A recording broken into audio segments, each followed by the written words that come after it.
please be outstanding for the national anthem. We'll do the first stanza of the Kenyan anthem and the East African anthem, followed by a word of prayer.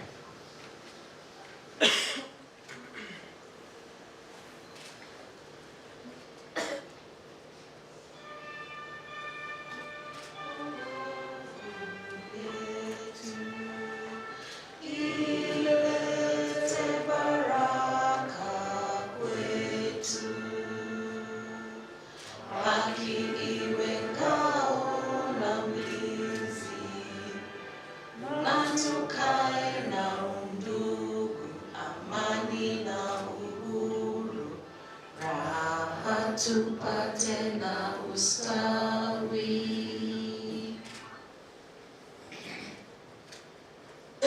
Mungu toma ulinde Jumuiya Afrika Mashariki, tuwezeshe kuishi kwa amani, tutimize na malengo yetu. Jumuiya yetu sote tulilinde, tuwajibike, tuimarike, umoja wetu ni nguzo yetu, idumu jumuiya yetu.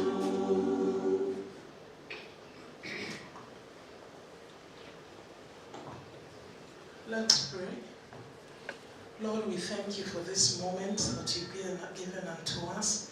We thank you for this is your day and we will rejoice in it. We thank you for the gift of life, for the air that we breathe. We thank you for giving us this opportunity again to come and deliberate on issues that affect your people. Lord, we thank you for the organizers and all that are gathered here today. And Lord, we pray that you're going to be in the midst of all that we're going to talk about, and everything that is good, you're going to help us to accomplish. We pray that you send your Holy Spirit to encompass around us, even as we speak to each other. And Lord, I pray by the time we finish, you're going to give us the answers to the problems that we have. We thank you and we bless you, for it's in your Son's Jesus' name we pray. Amen. We may have our seats.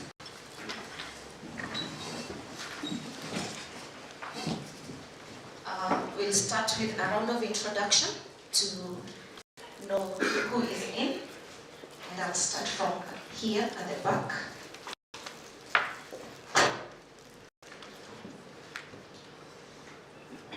My name is Affirmative.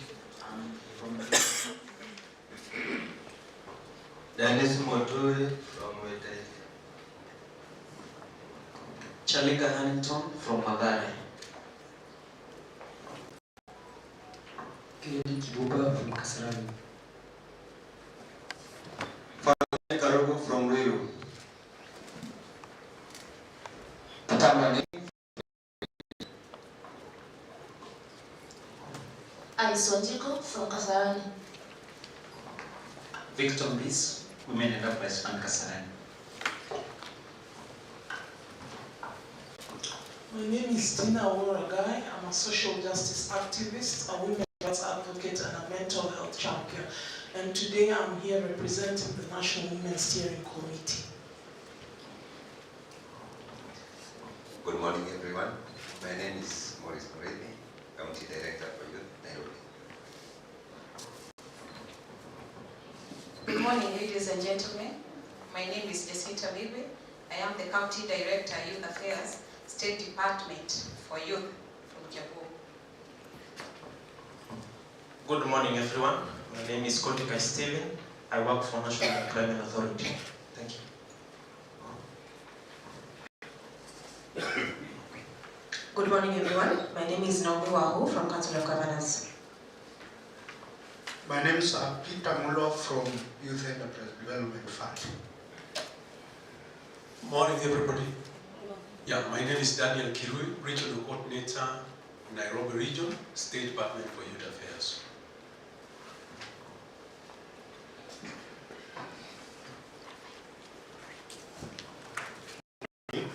My name is Raphael Kinyuki. I'm a Deputy Director in the Nairobi County Government.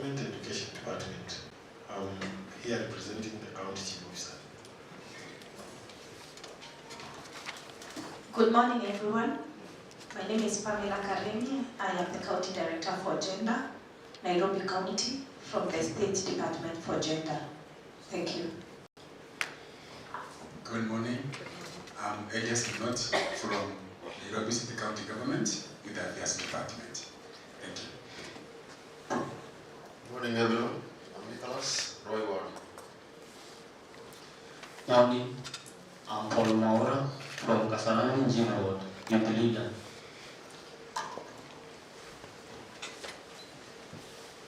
Okay, good morning, everyone. I'm James Mugai, Sub-County Youth Development Officer, Juja.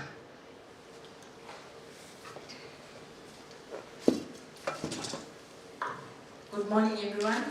My name is Alice Gishoni, Youth Development Officer, Ruiru Sub-County. Good morning. I'm John Mangi, Youth Officer, Kiambu Sub-County. Good morning, everyone. I'm Cecilia Jogona from Kiambu Town.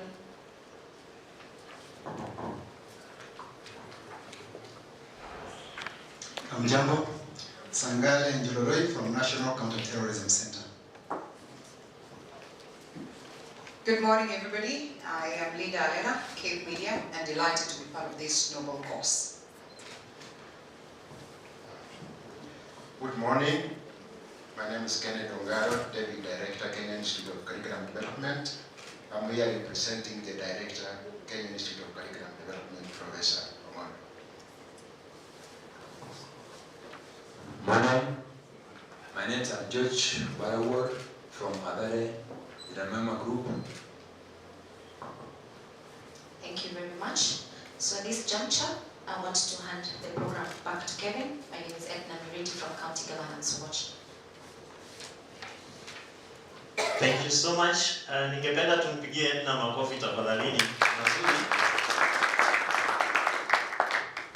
Because normally starting people off when it is this cold in the city and the environs also look very cold, and you have people who also look very cold. Ama chai ya Mungu bewa.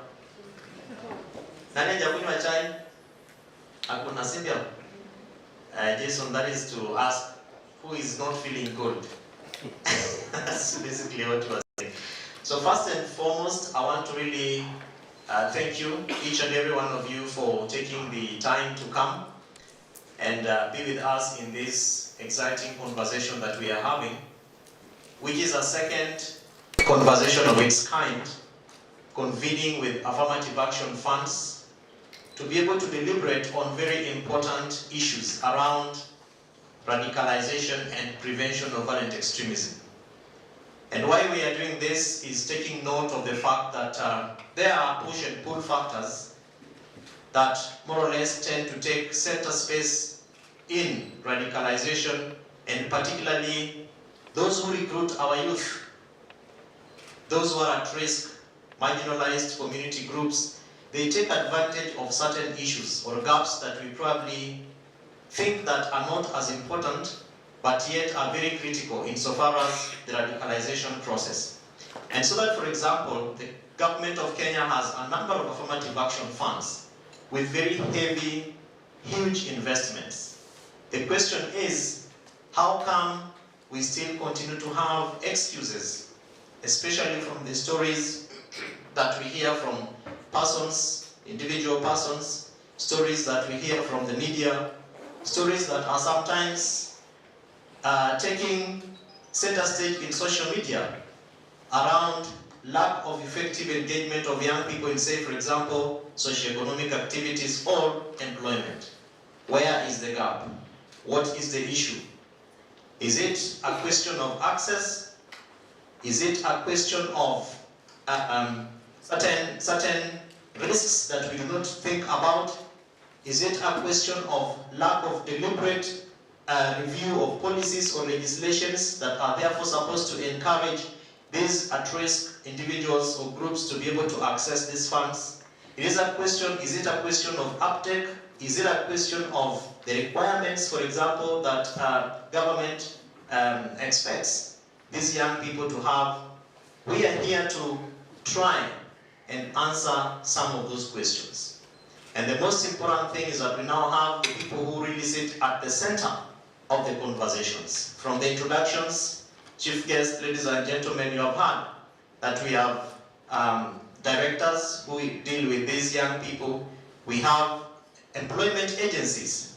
We also have the men and women who verify, they vet the applications of these young people just before they get funded or they get access to these funds.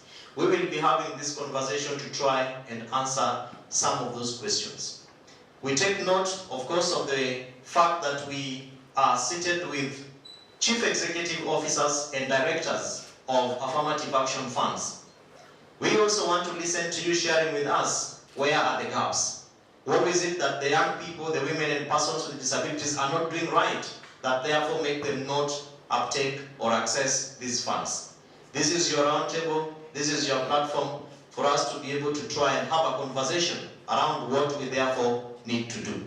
Before us here are some guests that will be, of course, taking us through the opening session, and I will not acknowledge them, I'll just be calling them. They make their remarks and then they introduce themselves to you and also make their remarks. And in the event that they speak and forget about anything, I will remind you about it. Because at least I have tried to have stories with them, explanations, and we are sure, in fact I want to guarantee you that we are going to have a very, very good conversation. We still have a number of our guests coming. Of course, the Regional Commissioner, Mr. Kate Mwanza, is already in the environs. He'll be joining us soon together with his team. I've not had Youth Fund, but they are on their way. They are also coming. NYC, the CEO is on her way. She'll be joining us here as well. But fact of the matter is, you who are here, we have a moment to begin this conversation. So having said that, ladies and gentlemen, I want us to put our hands together and invite the one and only Mr. Tom Were, the Chief Executive Officer for ACT.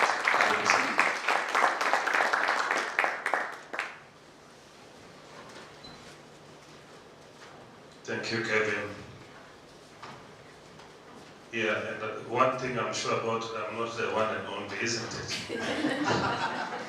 That one I'm sure about. So my name is Tom Were, colleagues. It's my pleasure to meet all of you this morning. I work with ACT Change Transform, a Kenyan NGO started in 2001, and which has been working in 3 very important spaces where youth are actively engaged. One is peace building and conflict transformation. We have been working on a number of conflict issues, natural resource-based conflicts, political conflicts, electoral conflicts, boundaries and cross-border conflicts, and also in much more recent years, since 2011, we have now been working on preventing and countering violent extremism. And that is one of the intersections of our work with that of the County Governance Watch. Most of our conflict work have been funded by the US government through USAID and also the Danish embassy in Nairobi through their development arm, Danida. They have been kind enough to support most of our work, which has now integrated resilience, has now integrated climate security, and has also now integrated gender and women. That whole integration is taking a lot more of a development approach to peace and stability, as opposed to looking at peace building as an isolated approach to ensuring that Kenyans can live together peacefully. The second area of our work is in democracy, governance, and human rights. And in that space, we have been working on the electoral processes, voter and civic education. We're implementing a devolution program, strengthening county capacity to deliver services, particularly to the typically excluded persons, which is young people, women, persons with disability, and the marginalized areas of the different counties. And finally, on sustainable natural resource management, and here as well we look at livelihood activities by women, by young people, opportunities to invest in agriculture, conservation, protecting our environment, impact of climate, and all those are designed to make sure that every single citizen of Kenya has an opportunity to participate in conserving, protecting, safeguarding, but also in utilizing sustainably those resources. And so our link to the work of County Governance Watch is not just on the CV related matters, but it is also in having as many of our community members as possible engaged in processes of development, self-development, community development, and developing our country. And so I am here to express my gratitude for CGW for organizing this conversation.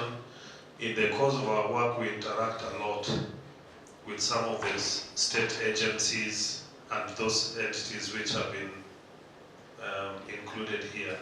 We have done a lot of work with the Youth Fund, Youth Enterprise Development Fund. And the CEO, Moriasi, is a personal friend. I recently met him in his office. Why? Because when we go out there to talk to the young people, they always ask us, how do you want us to get ourselves out of this poverty? How do you want us to get ourselves out of this unemployment situation? How do you want us to emancipate ourselves from the challenges of our communities? And usually the first port of call is a Youth Enterprise Fund. And we have done a partnership with them. 2 years ago, we did about 3,800 young people who went through training from 6 counties of Kenya. Each of those young people became part of a youth group. They applied for a grant together. I gave them the seed grant to start the initiatives, and the Youth Fund gave them the next awards for them to be able to grow their business. And this was at the time when, for example, Mombasa County had the biggest problem of juvenile crime. You know about it. Young people in Mombasa getting into mobs, stealing from people, and it became a big story, isn't it? Around the COVID time. We have also done this in counties like Baringo, West Pokot, Isiolo, working with reformed cattle rustlers. We've done this with the youth in Nairobi, working with CGW and Kiambu County, and we've done this with very many partners. So it's a relevant conversation for all of us today. Why? Because we must pool our resources, our efforts, and we must focus on this population of citizens of Kenya, very well educated. They already have their basic skills. They need to have a future of their own.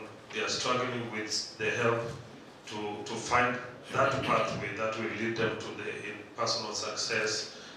There are not enough jobs to share for everybody, so we must create new ones together. And so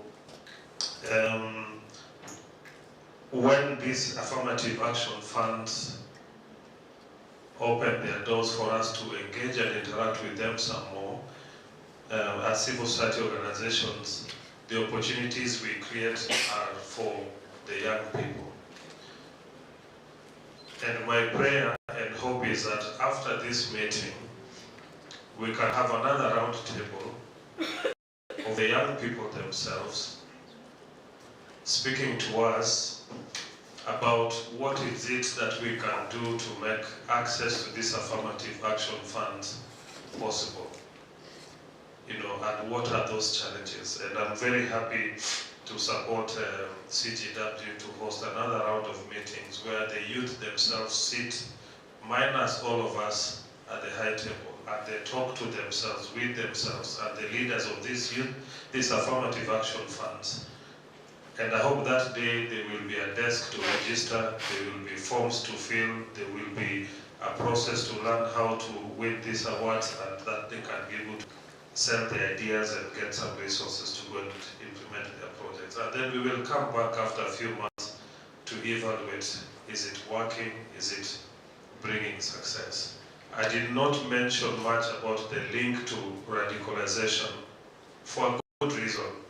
Radicalization does not have to be about terrorism, isn't it? Radicalization can actually be about young people developing a very tough stand about the elders in their communities who are not seeing their struggles, the seniors in the communities who are looking the other side where the young people are struggling with survival. It's about lead political and other leaders who are not appearing to be listening enough to young people when they're struggling with opportunities. So my expanded definition of radicalization in this case is the sense that you have been excluded, the sense that you are missing out on opportunities, the sense that you're getting into a state of desperation. And so you're becoming vulnerable. And one of the pathways that vulnerable people follow is to listen to those voices that tell you, you need to hate Tom because Tom eats everything and you are hungry. You shouldn't like very much Tom because Tom has a very big house next door and you are living in a hut or living on the streets. That's all radicalization. So without saying a lot more than that I've already said, I am here to listen to all the stories. I'm here to have an open door to act to any of these entities that want to speak to us, to pursue opportunities for collaboration. And I've already given one offer to CGW to have a youth-focused conversation with all of us sitting outside the room to just say, where are we going, how must we go there, and how can we get help? And thank you very much, and I hope that you enjoy the conversation this morning. Thank you. Thank you so much, Bwana Tom, for those very kind remarks and also the extended gesture to continue to support the work that we are doing. And I was hoping that the youth would really clap very loudly. Sababu nyinyi mnajua, when we come to your places, the kind of proposals you send to us, and sometimes my colleague Edna has to send the email and say, sorry, we don't have the resources. Sasa kama mfadhili amekuja, amesema anaongeza pesa mingi sana, tunampigia makofi mazuri. Jason is the only one, I'm sure, who does not understand a bit of the Swahili that I'm talking about. So I'm just... Sasa mimi ni napigia mbuzi guitar. He's actually getting everything I'm saying. So next I want to invite one of our very good friends called Leah from the Council for Responsible Social Media. We've been engaging with the Council, particularly with young people who are in social media and the effects of social media in the wake of all these platforms that exist.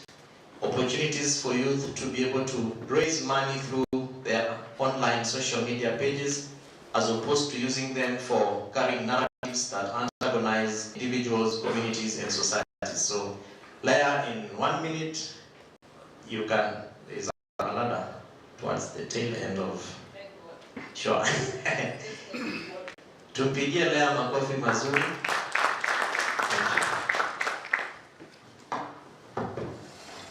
Morning, everyone. My name is Leah Kimathi. This morning I come from the Council for Responsible Social Media. I'm sure I've interacted with a lot of us in different spaces, especially in governance, peace and security. But today I'm here representing the Council for Responsible Social Media. Now, why are we here as a council, and of what interest is today's convening with County Governance Watch. I come from a space of governance, peace and security.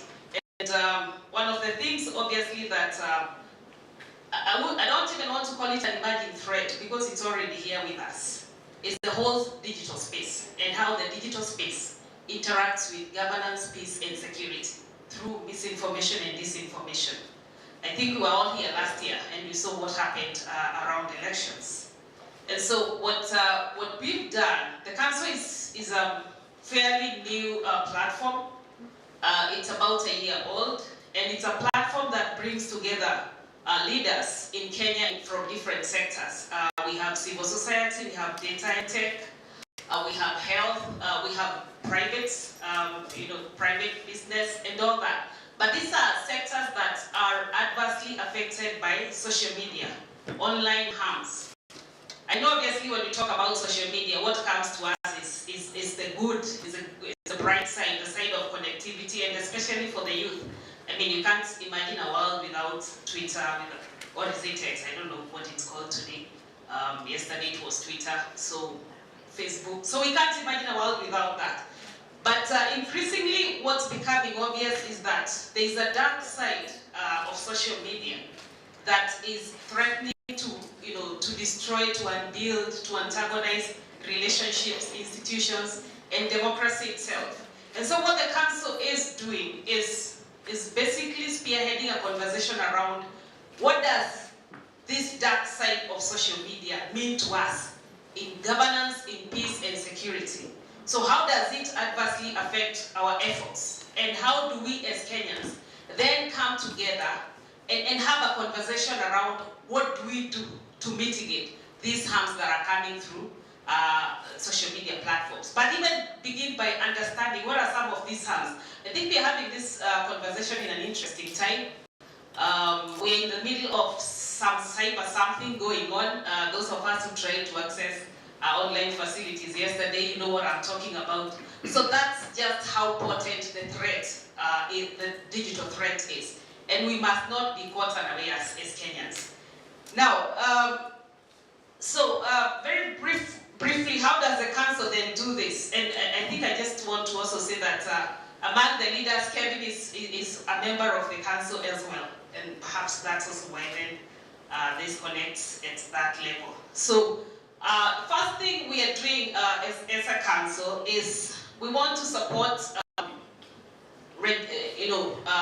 the regulatory environment, development of legislation, because we realize, and this is not a Kenya only problem, this is a global problem, how to engage with platforms. But we are saying that it's nuanced. The challenges that we face in Kenya are different from those that would be in the US, that would be elsewhere. And in Africa, we have what looks to be an underlying problem that we must be alive to, that of structural racism that's being propagated. So we ask ourselves, so the first thing that then as the council we are doing is first, how do we support regulators? How do we support legislation around this area? Because self-regulation is highly problematic, the evidence coming through. The second one is around data and evidence. We need to have nuanced data and evidence on how are social media harms coming through to us? How are they antagonizing the peace and development work that we are doing, governance work that we are doing? And in that respect, I have a report that we shall be launching later. And the report specifically looks at how, and that's what's most relevant to this forum, it looks at how Al-Qaeda and Al-Shabaab recruit and radicalize, specifically the youth of East Africa, Kenya, Uganda, Tanzania, but primarily the report is heavy on Kenya. So the kind of recruitment that goes online, targeting the Kenyan youth. And that's why we feel that it is important, even as we look at how do we empower, how do we create resilience through these affirmative funds, we have to be alive to the whole picture of how are these youths getting radicalized in the various facets and perspectives. Now, the third way in which the council works is, and the most important for us, is even beyond creating resilience, beyond perhaps fact-checking. This was a big thing during elections. We are saying that the primary responsibility to ensure online safety, dignity, and security lies with the platforms themselves. It's not with us. It's not with us, the users. It lies with the platforms themselves. And so we must, as Kenyans, as users, hold platforms accountable to ensure that we don't have extremism materials, radicalization materials, hate speech, all that prevalent online. Why? Because, and based on that report, what we found is that we had some videos that were online for over 6 years, and they kept being exchanged and passed on and shared. So, we did see last year, for example, 2022, we had what they were calling pages, some followers on some critical pages. They were calling independent news, growing by over 100,000. That was especially in Kenya and Tanzania. So there's a lot of overt radicalization, recruitment going on these platforms, and that is why we are saying that we absolutely must hold them responsible and peg accountability first on their own community guidelines. Because this level of lack of content moderation, where the platform spaces are behaving like a Wild West or a Happy Valley for those of us who know the history of Kenya and Russia, it is, well, it's problematic globally, but in Africa it seems worse. In Kenya it seems worse, and that is why there is that tinge of structural racism. And that is why then we cannot afford to be complacent, to look at platforms as benign actors when we begin talking about extremism and the real threat it poses on us. So that's why we feel that it's important for us to have this conversation, to have this awareness, and to rally actors, both government and civil society, to begin understanding how does this influence our worlds and our lives, and how do we push back. Thank you very much. Thank you so much. Thank you so much, Leah, for those remarks as well, and taking us through an in-depth analysis of the space of social media in Kenya, and particularly youth engagement and how young people are using these platforms. I'm sure that the director NCTC would be very largely interested in what you're talking about, particularly because about the pillars of the national strategy to counter violent extremism in Kenya. Research is one of those very prominent aspects within the pillars, and I'm sure that the work that you are doing would resonate likely with some of the work that NCTC is doing and all of us. So thank you, and we'll be looking forward to seeing what the report is talking about and how we can be able to continue engaging with young people and even the spaces of the affirmative action funds. Of course, I take note of what Mr. Tom Were said, that sometimes some of the people who get radicalized are not necessarily poor. Not because they don't have money, it's not because they are not in business. And I'm sure, because Mr. Sangale and the director NCTs would tell us that some of the perpetrators of the attacks that have taken place in this country have come from very rich families. Families that would probably have never bothered to apply for these funds. So we take all those dynamics, but also appreciating the efforts that the government is taking, particularly by investing in these funds. Therefore, as we talk about peace and security and conflict, all these issues, to bring my friend Alexander Jason from USID will also make some remarks and also tell us whether the youth can also get another forum from USAID. Thank you. Kofi Mazuri. Asante sana. I appreciate being invited here and representing USAID and the embassy, U.S. Embassy. I came here thinking I'd be sitting in the back notes, because the reason I'm here is really one thing, and that's to hear from you all and to learn from you all. I have no wise words for you. I am truly here as a student and to see where I can accomplish my mission. What is my mission? To find and support Kenyan solutions to Kenyan problems. And that is really the reason I'm here. So it is a great honor to be here and to listen to all of you and learn from all of you, meet all of you, hopefully build relationships with all of you, and that is why I'm here. So I'll keep my comments really, really short. USAID, as you probably well know, is a long-time supporter of PCVE, peace building and conflict mitigation programs, activities all around Kenya. Right now, we're in fact doing a conflict assessment in northwest Kenya, looking at conflict and how it relates to natural resource management. Of course, it's multifactorial, but we're looking at it primarily through that, and as we unpack those identified issues, we'll understand how everything kind of fits together. And we've got a peace building program that's in solicitation phase right now. So if you think your organization would be a good fit, please apply. And we will also be launching a PCVE program probably around next month. So that is soon to launch, and that'll be along the coast, and mostly along the coastal regions and northern regions. And all of these programs that we're doing are really focused heavily on using Kenyan organizations, local organizations. USAID is keenly focused on what we term localization, which means we really want, our primary objective is to work closely with local organizations in all countries, not just Kenya, all countries that we're in. Another focus that we really strongly support is the resiliency approach. We don't want to get to the point where we're, for example, Bureau of Humanitarian Assistance, probably our largest bureau, certainly monetarily, constantly has to be reactive to emergencies like droughts and famines. Really, the focus of USAID wants to be more on the proactive side, right? So ensuring that we're approaching these problem sets, as Tom beautifully articulated, in a very integrated approach, right? There is no standalone programs when we talk about these issues of CVE or de-radicalization.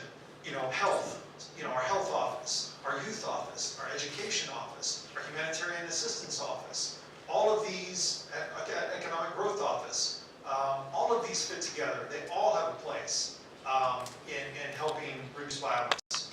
And that's how we approach things, from an integrated fashion. We really want to understand how all of these things fit together to lead to those solution sets that the Kenyans have identified to decrease conflict, to decrease radicalization, right, to increase stability. And Kenya has a lot going for it. It is a bastion of stability. I always just sit back and I'm thinking, what are these things that keep Kenya so stable and so strong and such a leader in East Africa? And I want to understand those things because those are what we call resiliencies. And we want to support those and strengthen those because they're profoundly important. And so again, I'm here to learn from you, hear from you, and thank you so much for having me. It's a great honor.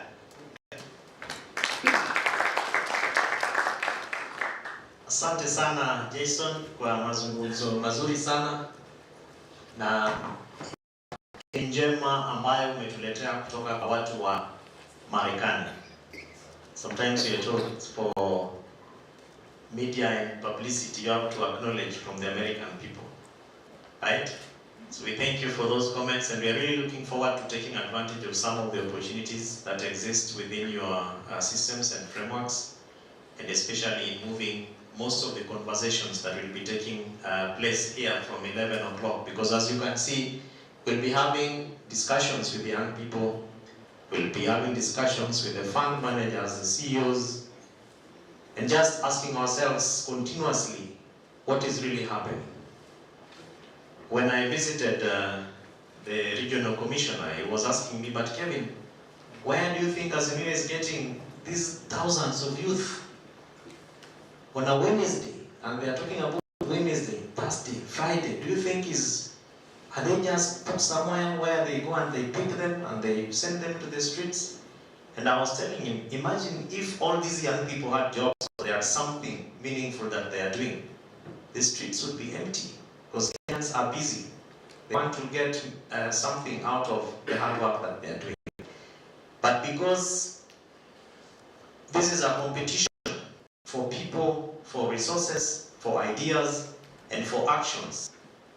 The government of Kenya has a very strong institution that is supposed to bring all of us together to coordinate government agencies, civil society organizations, the media, faith-based individuals, to be able to have discussions and agree on recommendations. And that institution is called the National Counterterrorism Center. And so I want to invite the director. But before she comes, I'll tell you, County Governance Watch has been running a program called Defend My Future. The Defend My Future campaign runs within, is basically for issues around radicalization and creating spaces for the youth to speak about their issues. And the first time we wrote a letter to NCTC asking for, this was just after the Westgate attack, and then we were hearing about counterterrorism, hard approach, soft approach. Then we wrote a letter to the director and they sent us officers. And we were invited to our hotel, we were bought some tea. We didn't know that we were being vetted. In fact, we never knew about National Intelligence Service, DCI. We were just there having discussions with people. Then one time we were called to the office and we were told, you know, you met with so-and-so, Jacombaka, and Madam so-and-so.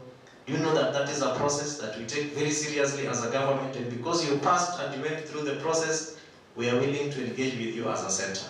So maybe you are here and you're asking yourself, how can you be able to also engage with any officer? Because county for us as an organization is to create platforms for engagement. And this is one such kind of a platform. When the director comes and you're from Kiambu, like some of us have said, and you are coming from Kiambu because ACT is supporting the work that County Governance Watch is doing with Kiambu County, the communities, and also the county government. So you please feel free to reach out to any of the individuals who are here as they speak to us, as we engage with them. Feel free to share and also to create contacts. May I now invite Dr. Rosalind Nyawera to come and also make her remarks. Karibu, Doctor.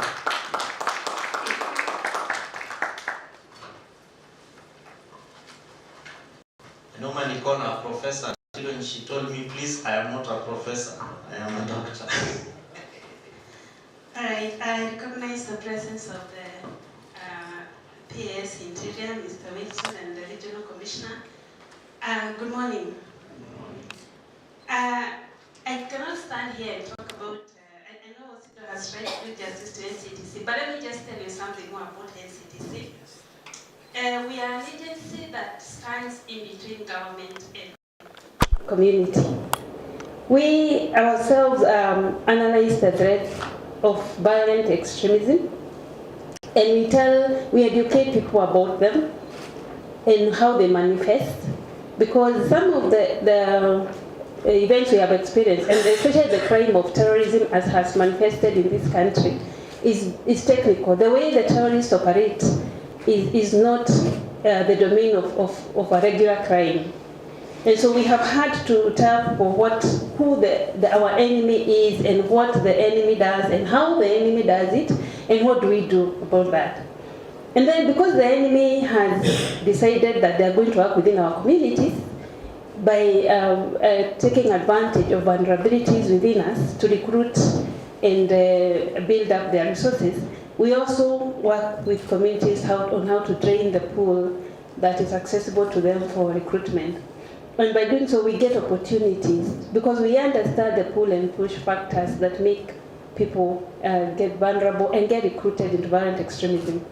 So we get opportunities for the communities, the various segments of the communities, whether it is the male, gender, female, the youth, to make sure they are resilient against violent extremism.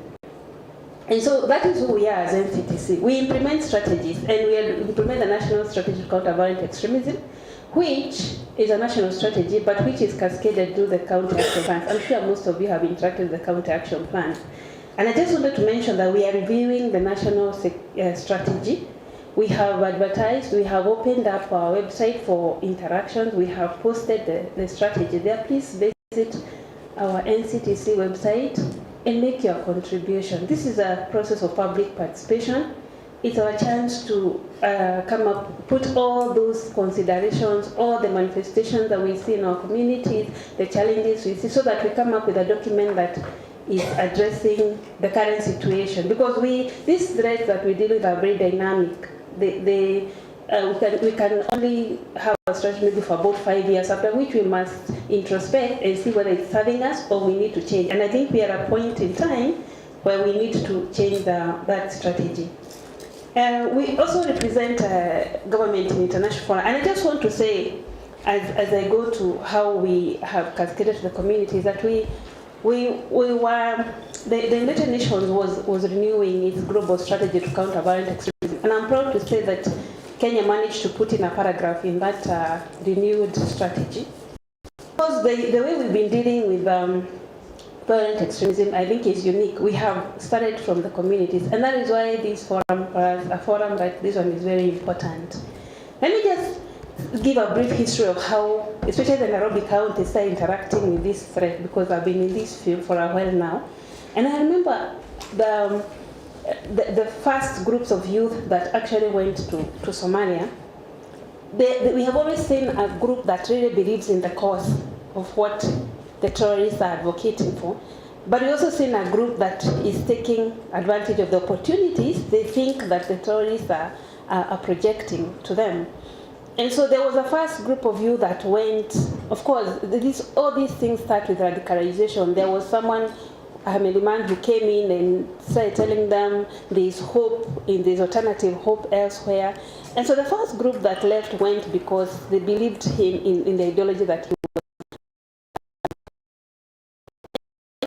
calling the second. The second group were actually normal youth in the urban centers that were looking for opportunities in life. And in fact, when the first group went, they would just and say, you go, nyinyi endeni mkifanikiwa tutakuja. So the second group that went was not really ideologues. They're not people that believe in this cause that the terrorists are trying to convince them. And so they actually went to look for opportunities. And that is why, like I said, this forum is very important, because it is for us to create opportunities to make sure that we diminish that kind of movement. And you could tell from the character of these persons, who when they went there and found that there was actually no such opportunity, so the big fat lie, they started calling and they want to come back. And because of that, most of them were sent to the front line. And of course, that was deliberate to make sure that they don't get back at the front line, and when the battles are fierce, most of them perished like that. And the few that came back because they got broke actually engaged in violent crime. So it is for these reasons that we must be able to give opportunities to make sure that we build resilience, and that people, especially the youth, are busy, are engaged. And we are looking at the current situation. What is happening globally today? Radicalization is still rife. And I note, I think Sudo will say that, I think it's Mr. Were who mentioned that radicalization, or the threat of violent extremism, is not necessarily terrorism as we see it, as we have seen it traditionally manifest. And this is one of the reasons that why we are changing, we are reviewing the strategy, because we are all aware also about the Shakahola incident, and those people are actually radical. When because I have had a chance to really interact with that situation, and I compare with the kind of terrorism we have faced, it's the same kind of radicalization, that you have people, an in-group, that believes that in something better than what the world has to offer. But there's also a central figure who convinces them about that. And finally, when now they have been brought back, they are suffering from what we call survivor's guilt, that they still want to stick to this ideology that they believe in, because how else would they live? How else would they justify the actions that they did if you are trying to bring them back to the mainstream? The same story, that we love death as much as we love life. I have heard that sentence so many times before. I hear it now, like in the Shakahola victims, because I consider them victims. And for me, it tells me that is radicalization. They are devoted actors. They believed in the cause which has been spread to them. And radicalization can manifest in various ways. There's also cultural radicalization. There's political radicalization. So these are things that we are talking about. So radicalization is still going on, either for terrorism theaters or other places. In the online spaces, and I really like what Leah was saying here, because it is rife, and people are rewarded for the same old reasons, opportunities that give you a different dimension in life. And that is why we really must come together. And we know that we have many online spaces where you can get anything that you want to get. These days people don't even go to hospitals, they consult Dr. Google. So if everything is out there and it's limitless. And we also have technology. Just yesterday I was signing an MOU with the private sector, and one of the things I was telling them about is that we have to work together as government and private sector, because we have not really conceived how this technology is going to unfold. I am inviting anyone, and this is why I really want to encourage the youth. Technology has given us big opportunities, limitless opportunities. There's so much we can do with technology. But of course, like everything that brings such opportunities, there are risks and there are people who will take advantage of that. So we have to have this, and I'm even thinking we don't have time for conversation. Now, although we say we have to have we don't have time. That technology is here with us. It is for us to know what we do to make sure we take the best advantage of technology, but also make sure that the risks that come with it do not manifest in our community. So I throw this challenge out there. In fact, on Thursday and Friday of next week, we'll be having a conference that NCTC is hosting with big tech companies, both local and international, to just discuss how terrorists are taking advantage of the unfolding technology. And it's the same technology that I would want us to use because it has many benefits. It has economic improvement, health advancement, increased leisure and quality of life, promotion of peace and security, enhanced education and learning, advanced research and discovery, and even strengthened safety and security. These are all opportunities that technology has offered us. But again, it's coming with risks that we have seen in the recent past. The data leaks, the PII sharing, the improved reconnaissance, malware generation, social engineering, learning support, code explanation, which is given criminals support. And also abuses like the attacks, the phishing, the filters, the bypasses. There's opportunity for everybody. Someone who wants to do good with technology, there's so much you can do. But a criminal also has so much that they can do. And we have to work together to deal with this. Nations are moving. There are so many challenges now that nations are facing. And therefore, I am insisting in every forum that we have had very wonderful partners, but we must also admit that there are many other challenges that the world is facing today. There is a lot of geopolitics and great power competition, and resources are going to get scarcer and scarcer that can be shared internationally.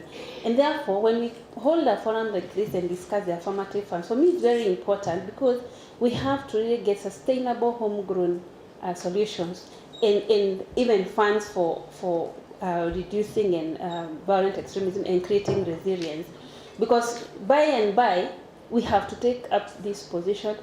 We have, while we as entities where we sit, we actually go out and look for funds for these opportunities to make sure that we work together with the other sectors of the population and empower them to reach out to where we cannot reach out. And then it's very important to understand that our resources are going to shrink as the threats increase. Therefore, we must, as a country, think about how do we sustain.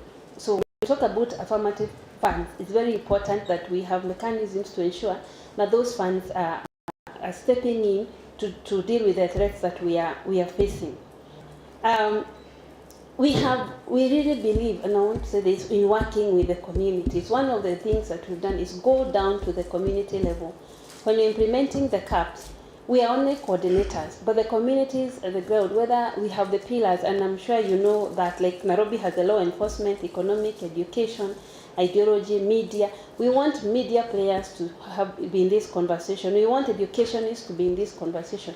And let them generate solutions from the problems that are facing. We don't have a generic fabric in this country. While we look at the threat of terrorism nationally and violent extremism, when we come to the local situation, they are all different. The way it manifests in Madeira is not the way it will manifest in Kakamega, for example. And therefore, the people of Kakamega should be able to come to the table and tell us these are the problems that we face.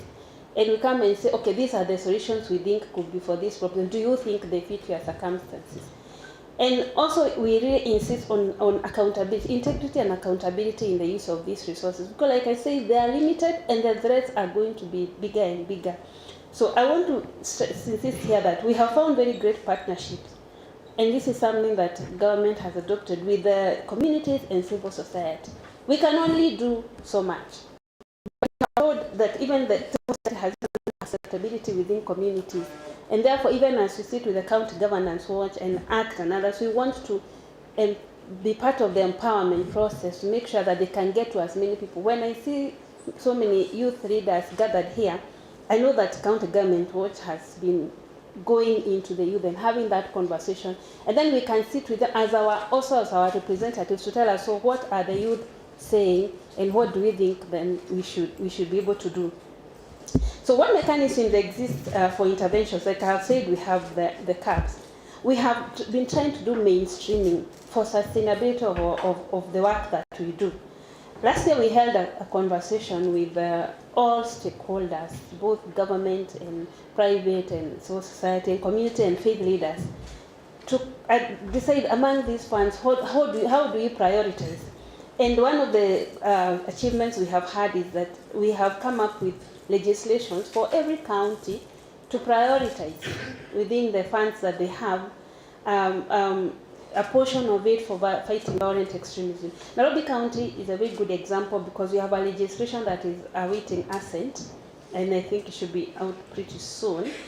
And it talks about how we can tap into the existing funds to make sure that the threats that we encounter in violent extremism are addressed. So because I sit and ask myself, why do you have people moving all the way from Webuye, Mumias and other places to go to Malindi and become so radically entrenched in that system? That is what we want to do. We have come up with a model legislation as NCTC, which counties can adopt, and we help them customize to their situation. So if it's a county, for example like West Pokot, whatever problems that they are facing, they take this legislation, which is for counter violent extremism, and address it to the context of the issues of extremism that they are facing in their midst. And that's a process that we are ready to commit to. And so I want to take this opportunity to really thank our partners, County Governance Watch and the ACT representing the civil society, and our partners, especially also in government, the Ministry of Interior. We have very good working relationships with the commissioners, the county commissioners, the regional commissioners, where they sit in the board that actually roll out the county action plan, that is in the CEF board. And that kind of synergy is what we need, because we can only move so far. Like I've said, for example, now in AI, government has a lot to learn from the private sector, which is actually the one generating this technology. That partnership is very important to deal with the threats that we are facing. Now, the threats that we face, actually, they're not addressing any segment. They're going to affect all of us. So it's very important that all of us are of the same accord. And so I stand here to reassure our partners of the commitment of the National Counterterrorism Center. And I stand here to say we are willing to listen. We have many officers of that center. If you want us in your conversations, and we encourage you, we will come and tell you. What the advantage we have is that we work with other security players. We do not do investigations or operations, but we advise on a strategic level. So this is the threat we are facing, for example, in Kisumu, as far as violent extremism is concerned. So in your conversation, we will tell you, as you converse, please note that this is how this threat is manifesting in this county. We want to be in that forum. There we want that research of yours, because that is an area we really must invest in. We are going to start having issues of course, there is fraud, and there is bank fraud and all that. But also, we are moving into the era of, or we are already into the era of virtual currency. And not many people understand how this is manifesting, how we are even trading in it. It's a bit technical. But we are willing to partner with people that have that knowledge and spread this knowledge to others, because that is our responsibility. We do capacity building. We also come up with counter-radicalization strategies. We're also thinking about the youth that are already radicalized. How do we bring them back to the mainstream? That is our business. So we want to partner with you out there. Let us hear, like I said, we strand between government and communities. We will listen to you and will advise government on the policies that we need to put in place to make sure that we all share in the funds, the little funds that are available, and also we have sustainable mechanisms, and that we are all accountable to those resources that come from all of us as taxpayers. So I really want to take the opportunity to thank all of you, thank our great partners, and say we are open for conversation. If you need any capacity building, please feel free. We have, our website has various ways of communication. We have a call center. And also if you see something else within communities, I've interacted with communities, I've interacted with the youth, with women, especially in counties that are really hit by violent extremism. And I have realized how important these communities are. People know, people have knowledge, people talk about it within their communities. That conversation, we would want it to get to us.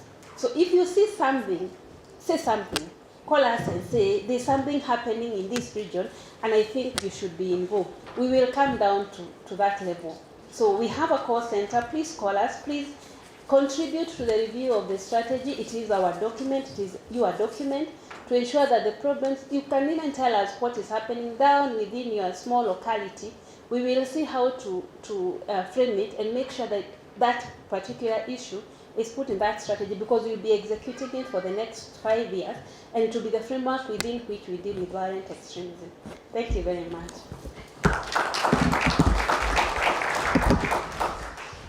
Thank you so much, Daktari, for those remarks.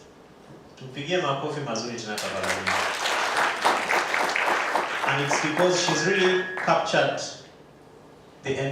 almost the entire framework of the kind of context that we are operating in, from the real life issues, to the policy that exists, to the legal frameworks, up to including spaces at the county levels.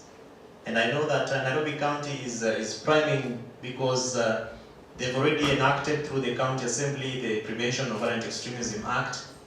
And in our midst, we have officers that we have worked with very hard and very tough to be able to ensure that prevention of violent extremism now is in the county integrated development plan of Nairobi County. And the county has actually appropriated resources up to about 50 million Kenya shillings. And they'll be talking to us about, of course, I can see Dr. Esther Kimani from County Government of Nairobi, and Raphael, the Deputy Director. And I've also seen officers from the State Department of Youth Affairs, beginning with my good friend Olivia Ouko here. The last time we interacted, she was the one in charge of KYOP, the Kenya Youth, the World Bank program, right? Of Kenya Youth Employment Opportunities Program. Project. This is a broken protocol. Good morning. Sorry for coming in late. Tied up with something, but at least I'm here because this is very important. My name is Olivia Ouko from the State Department of Youth Affairs and the Arts. And just like Osindo has said, I basically started off the KYOP project, the Kenya Youth Employment and Opportunities Project. Thank you. Thank you so much. So we'll be having a good discussion, and to really take us there very fast is to invite our regional commissioner, Bwana Kate Mwanza, to also give us some interesting insights. Unajua huyu ndugu, he's a real action man, because he is not new to Nairobi, but he is taking over as a incoming regional commissioner, and he also has an incoming county commissioner. When we went to the office for our courtesy call, we were told that the county commissioner was busy and that she could not see us. But then we told the PA, please tell the county commissioner it is Kevin Osido and County Governance Watch and issues around prevention of violent extremism. And just by saying that, we were able to meet with the county commissioner, Madam Susan Oye. When we went to meet with the county commissioner, she said, the RC is very busy, but I want to call you Michelle. I don't know whether Michelle has arrived in the meeting. Michelle, oh yeah, Michelle is over there. So Michelle will take you to the regional commissioner. Even if it is to just have 2 minutes. And interestingly, ladies and gentlemen, this man here gave us 52 minutes of his time. Please, karibu. We appreciate your coming in the midst of all that is happening in Nairobi. Tuongeleshe, ukishamaliza tunaomba umkaribishe Bwana Wilson. Asante sana. Thank you very much, Kevin. And Mr. Wilson J, the Principal Administrative Secretary, the Minister of Interior and National Coordination of National Government, Madam Daktari, NC, distinguished ladies and gentlemen, good morning. Thank you for the kind words, Kevin. Asante sana. Asante sana. I'm happy to hear that some people wait until others are dead, then they speak very well of them when they can't hear. Asante sana, Kevin. As Kevin has said, actually me, I'm a grassroots person. My office is grassroots. My boss is here, he will be speaking from the national perspective. Ours is a field office, although we are based in the city. But I want to take this opportunity to thank the organizers of this forum to bring us together so that we are able to share our experiences, our knowledge about countering violent extremism, which is a major challenge in the country. The speakers before me have already spoken about that. It's a major challenge to us, which we need to address. And the only way to address it is to do so from a common front. This is what I'm therefore an opportunity to share ideas, to lay strategies that will enable us deal with that challenge, which is growing by the day. So indeed, as we think about how to counter violent extremism, we really must cast our nets far and wide and look at the causes, the persons involved, the factors that come into play in providing a fertile ground for violent extremism. There are very, very many indeed. Sometimes I wonder in my thoughts on what really causes some of these things. We are talking about unemployed youth who have no income. Yes, how do they come about, the youth themselves? Where do they come from? How can we prevent those ballooning numbers of youth? Because it looks like our population is growing by the day. It is growing and growing very fast. Not only in Kenya, but here also in Africa. The population is growing very, very fast.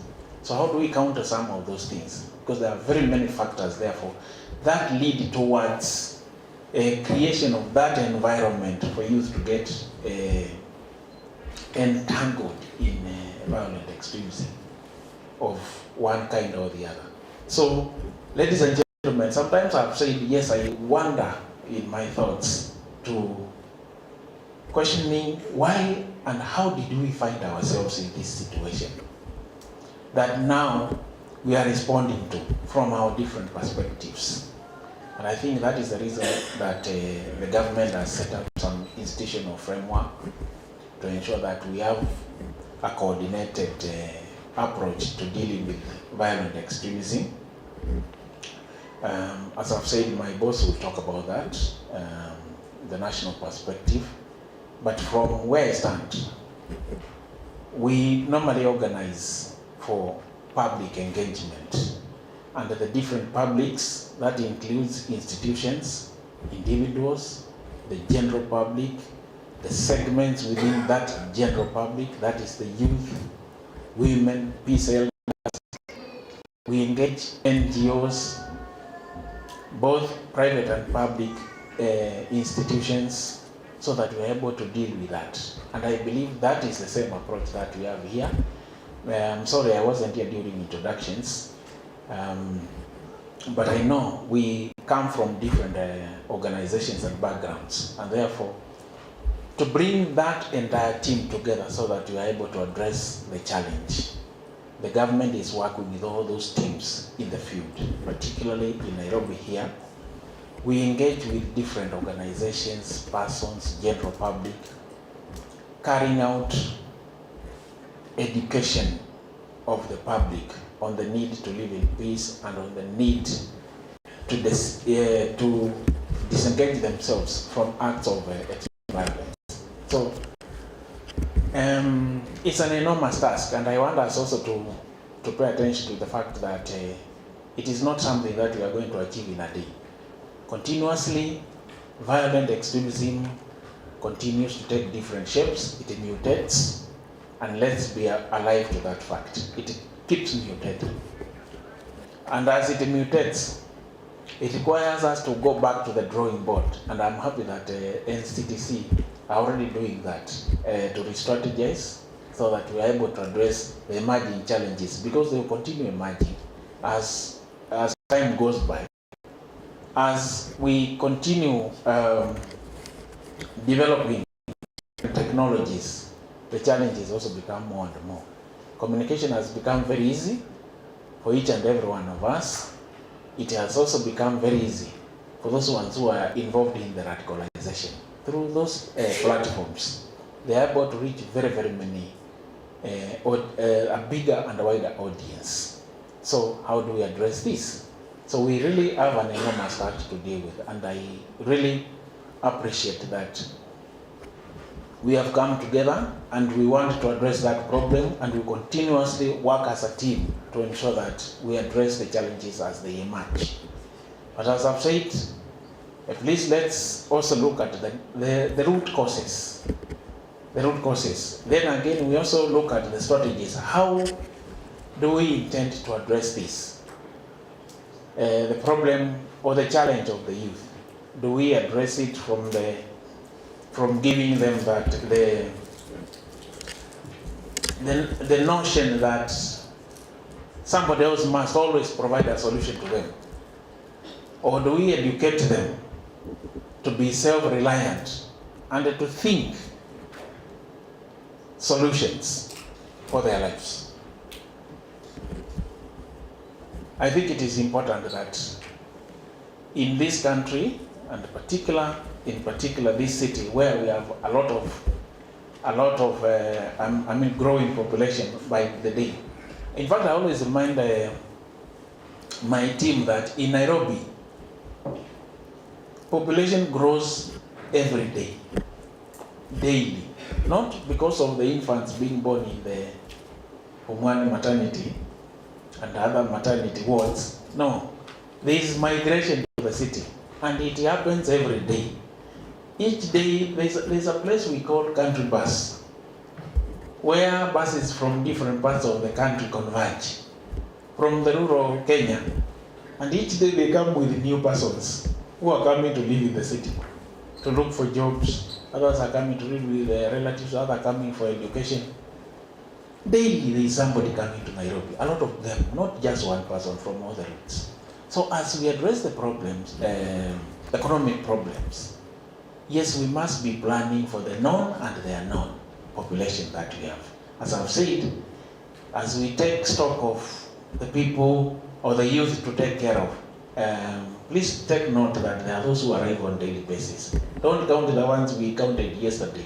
Today there are more. There is a large number which came in today, which came last evening from Mombasa, that is the coast route, from the western Nyanza route, from the Rift Valley, from the eastern. They are coming daily. And as they come, that's why we have a lot of slums in this city. Mushrooming of slums is as a result of the problem of housing. I know the government is addressing the issue of housing, but as we are doing so, the challenge keeps growing. So we must be aware of that, and we plan with that in mind, that it is not the people we had yesterday or last week, we have more population today. So the government, for that reason, has put some institutional framework to deal with that. It has also put in some legislation to address radicalization, to address violent extremism. And for us, from the perspective of Nairobi region, we are doing that from engagement with the public, and again also enforcement of the legislations, the various legislations that the government has put in place. I therefore want to request each and every one of us, I know we all have knowledge and skills on how to deal with the challenges that are facing us in the society, and as we engage with our clients at different levels and both collectively and individually, please let's also carry out that campaign, the affirmative funds that the government has set aside. They will be able to help the youth to engage in meaningful or gainful employment or businesses. It will help them to keep away from violent extremism. We also have the ASLA Fund for the youth. Let's increase the uptake through sensitization of the youth, that they can be able to take that. I know in this country there is a lot of, the violent extremism sometimes takes political dimension. And that is a new area we are seeing, which is speaking very quickly, the political angle of it. We need to arrest it very early, very early indeed. Because that's one of the easiest ways to sell a violent extremism, through politics. Through the radicalization based on religion has been there with us for quite some time. We have laid strategies, we know that they have worked. But please take note that even the ones who started early, the ones who started, who were radicalized first, they are old. How do we deal with those ones? Are they now consultants for the youth? I don't know. How are you dealing with them? The ones who started, the ones who went to Somalia first, they are no longer within the age bracket, your youth. They are beyond that. So the challenge, as I've said, keeps mutating, and therefore we must look at it. But we are doing everything as a government to ensure that we keep everybody engaged, and we keep everybody engaged positively to ensure that we don't, the problem does not escalate beyond control. So as a government, we'll continue working with each and every one of you. I want to assure you, our doors are very open in Nairobi region. Please feel free that we consult anytime that you would want us to consult on something or to work together towards addressing the challenge. Please feel free to contact us so that we are able to work together and ensure that this problem is addressed and addressed exhaustively. I'm sure we can do that successfully. As we also engage with, I believe in different segments of life, including education, we need to inculcate patriotism among us, our people. The most patriotic persons in this country will not accept to be radicalized, to hate their brothers, their sisters, and to do harm to their brothers. They cannot. So the area of patriotism is very important. Let's mainstream it in our different working groups, individually and collectively. Let's do so. Thank you very much, ladies and gentlemen.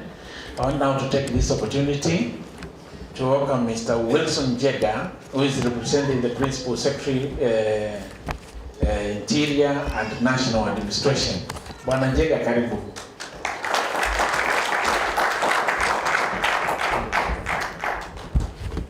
Thank you very much, Regional Commission in Nairobi.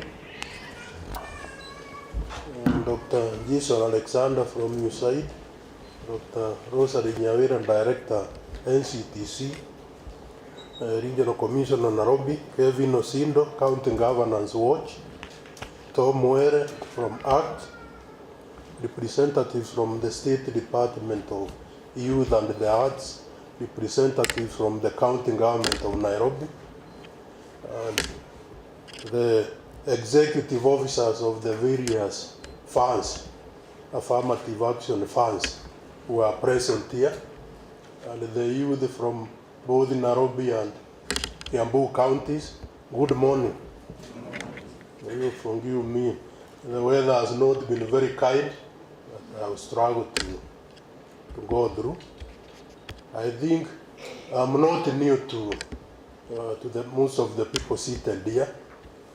Because previously I was the regional commissioner in Nairobi before I went to the headquarters. When we were preparing the county action plan for Nairobi, we were the one dealing with it together with the county government representatives then and the other civil society actors. In that time, my county commissioner was the current now regional commissioner for Nyanza, Flora Moroa. We went to a very lengthy process together with donors and and the other actors to prepare that action plan. I want to bring the warm regards from our Principal Secretary, Dr. Raymond Omoro, who is away on state duties at the coast. We have some activities there yesterday, today and tomorrow. So he sent me to greet you. I hope you have accepted those greetings. I think those from Kiambu, I'm also not new. I was their first county commissioner in 2012 when the counties were created. So I've worked both in Kiambu and the Nairobi region, so I'm not very new. Currently, after Nairobi region, when I went to the headquarters, I became Secretary for Internal Security, and I got to be the Principal Administrative Secretary in charge of Internal Security. I want to say that I'm here not on my own behalf, but on behalf of our Principal Secretary. So I think I don't want to dilute his remarks. He has prepared, he was to be with us until yesterday when that program extended to today. Because we were to be in the course yesterday, I was also there. Then it extended it to today and then tomorrow. So I want to go straight in the interest of time so that we can be able to have enough time to engage. Because the engagements are more important as we review now what we need to do in order to address this issue of violent extremism, which, like previous speakers have indicated, we have political radicalization, we have seen it recently.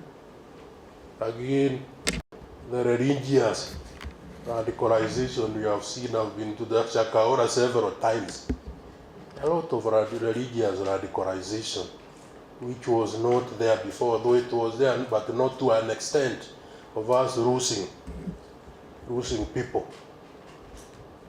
We are trying to address. So like Dr. Rosarid said, we are reviewing our countering violent extreme strategy, because you see these challenges keep on mutating. So we are in the process, and the way she said, we are open for communities, the youth and other stakeholders to participate so that we get a strategy which is comprehensive. So with those side remarks, allow me to go straight to remarks by Dr. Raymond Omoro, Principal Secretary, State Department for Internal Security and National Administration, during the high-level Affirmative Action Fund's Chief Executive Officers Roundtable on prevention of violent extremism, to held at James Woods, Riverside Drive on 28 July 2023. Already done the salutations already. It gives me great pleasure to be with you today, to interact with you as we discuss how to prevent and counter violent extremism and radicalization among our youth, and particularly how we can mainstream this in our day-to-day activities. The County Governance Watch has been working closely with our State Department of Internal Security and National Administration through the coordination of the National Counterterrorism Center to ensure that county governments in the country are involved in the prevention of violent extremism efforts. In a classic case of collaboration between government and civil society, the Nairobi City County government adopted and launched the County Action Plan together with our national administration to prevent and counter violent extremism in September of 2020. Subsequently, to mainstream PVE in their county structures, Nairobi County has enacted a law that ensures sustainability of these efforts. Beyond the Prevention of Violent Extremism Act, the county government has also advocated for the mainstreaming of prevention interventions into the County Integrated Development Plan, CIDP.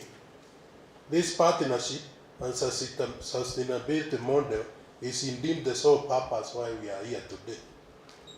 It is also impressive to note that the NCTC has now picked up this act as a model law for other counties. I encourage other civil society organizations to be as innovative and creative so that we find local solutions to the global challenges that we experience today. Given that Nairobi County has suffered the major brunt of terrorist attacks in Kenya, the Nairobi County Action Plan has been tailored to the security needs of the county and brings together security actors, covering law enforcement agencies, administrators, civil society, and the citizens who have prioritized collective counterterrorism actions that are measurable and time-bound. As we all know, the thematic focus on the youth, particularly with regards to radicalization and violent extremism, is informed by the reality that over 2/3 of Africa's population across the continent is under the age of 35 years, making it the youngest continent.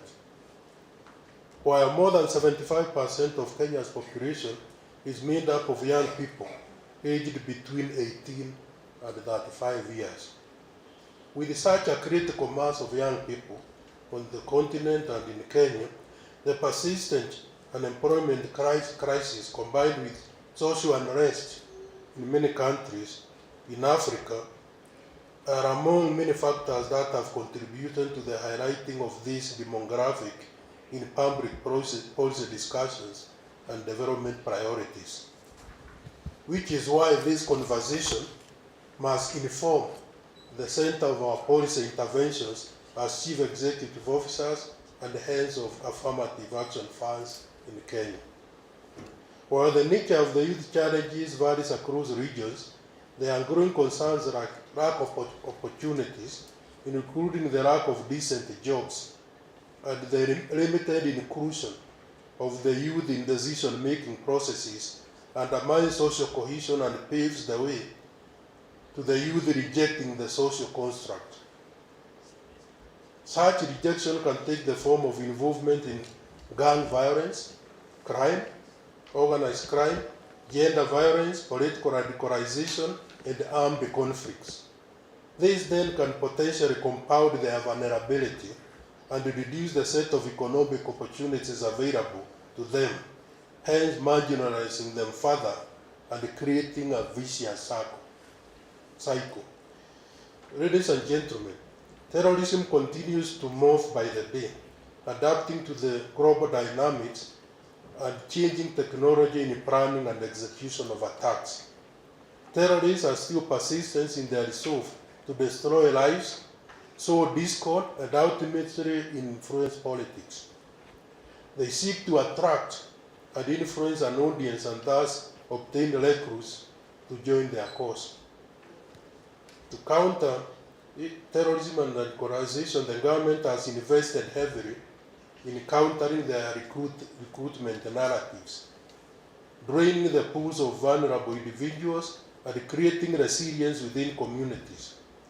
Through implementation of the national strategy to counter violent extremism, coordinated by the NCTC, the government has adopted a whole of government and a whole of society approach and has incorporated civil society as key partners and stakeholders. The war on terrorism and radicalization of our citizens cannot be won by the government alone. It is paramount that we all mainstream prevention of violent extremism in our daily programs and projects. This is what will give us a score in what we call the whole of government and whole of society approach. The biggest question that we should, however, ask ourselves is, how do we safeguard the future of our youth and shield them from such radicalization? It is for this reason that the county government was the development partners, including the USAID, have organized this meeting so that we reflect and ask ourselves some important questions and agree on a joint framework for all of us, especially towards targeting those at risk individuals, especially the youth. We need to ask ourselves 3 questions. 1,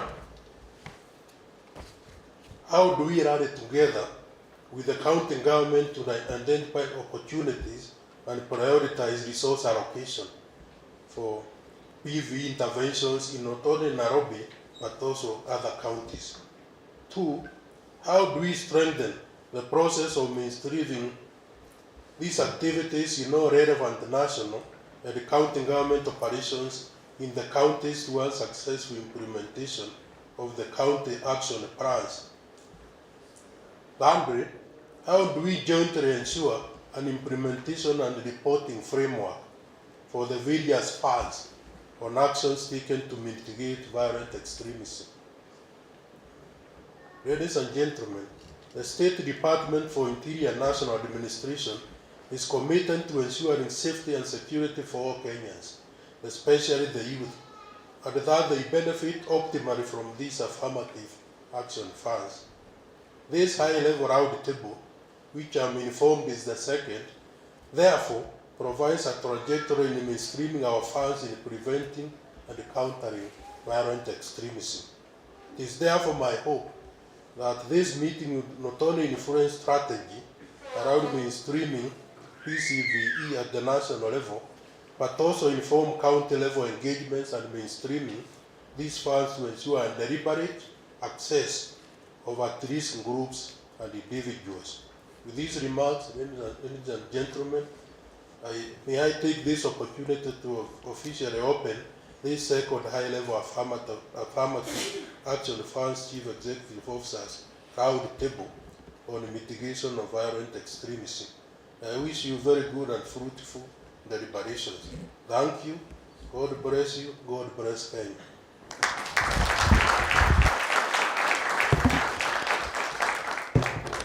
I think with those, I don't want to dilute any of those remarks. I wish you well. And I think that the regional commissioner has indicated the national government is willing to continue engagements at every level. So we welcome all of you to come to our offices. In the consultation, our offices are open. I think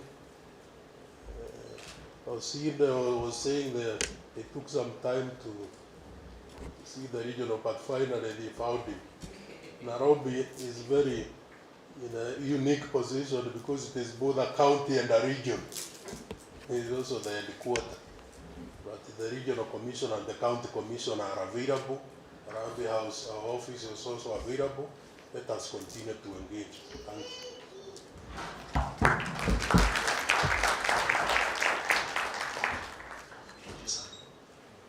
Thank you so much, Bwana PS in absentia, through his representative, the PAS. Those remarks indeed are they mean a lot to us, and especially in expanding and espousing the partnership that civil society organizations have with governments, both national and county. And maybe you are here especially as a young person and you are still asking, how can you be able to reach out to government? One of the things that you must do is never give up. If we give up going to meet the CC and the RC, because they are new to the region and to the county, maybe they've never heard about County Governance Watch or about the work that we are doing with NCTC and other partners. So I want to encourage you that in the words of the Principal Secretary through his speech and the closing, those additional remarks by the Principal Administrative Secretary Internal Security, please be encouraged. And I continue to say that even as we are about to break for about 10 minutes for tea break, link up, network, identify someone and talk to them. So the chief guest, one last thing that I want to request you to help us do together with the guests is to just do a very small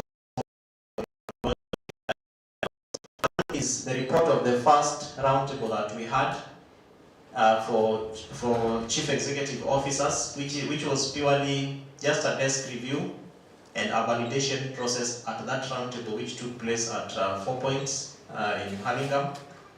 And then the second report is a report that Leah spoke about, which was done by ISD and the Council for Responsible Social Media. And we have copies for each and every one of us. Once we do the small ceremony, then we will ask that the copies be shared. So you are, I almost said Your Excellency, Bwana PS, kind. Yeah.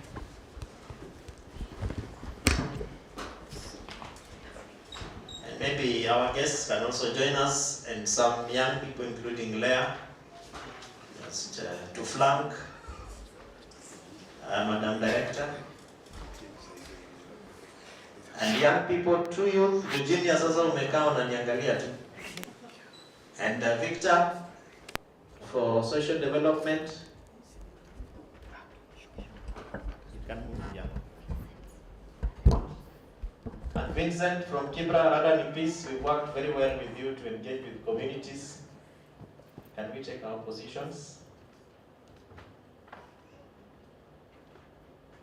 Tom, Jason, are you okay? There you are. And we continue to receive more guests. Of course, Dr. Umbangi Cornelius is representing the Principal Secretary for State Department of Youth and Arts. Karibu sana. As the RC said, as the RC said and the PS also indicated, most of the guests that we had invited are actually out with His Excellency the President, including the Governor of Nairobi, with whom we spoke last evening. So we have a County Waziri, Dr. Anastasia Nyalita, will be representing the Governor, and she is also still on her way. After this, we'll have very good conversations in the panel discussions with almost everyone who is here. So Edna, how do we?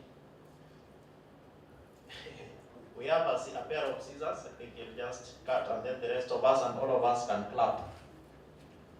Are we being seen properly? Or can we also remove this? Can we push it down? Done? Yeah, so that we can have one line. So to put them up.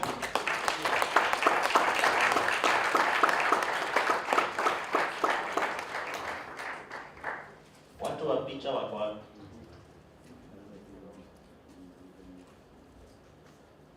So that's it.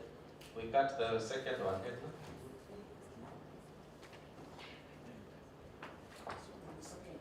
Yes. In the second one, you can have NCTC together with the principal, administrative secretary, and also Tom, who can also join here from.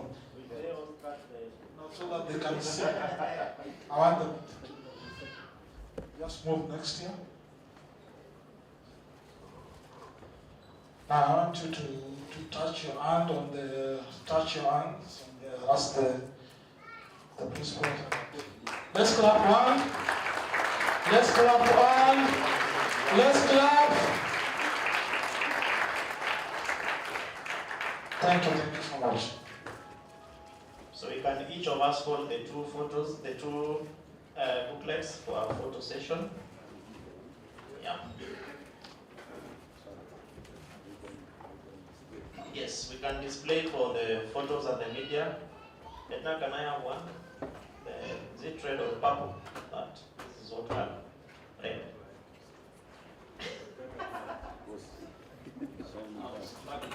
Okay. Picture. Si utupigie hata makofi.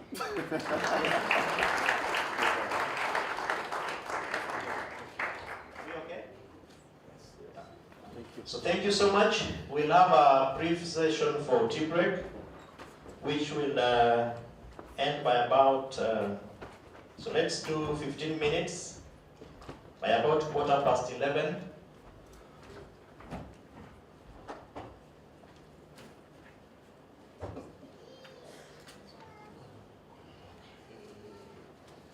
So our photographers know how we had agreed to arrange for the group photo.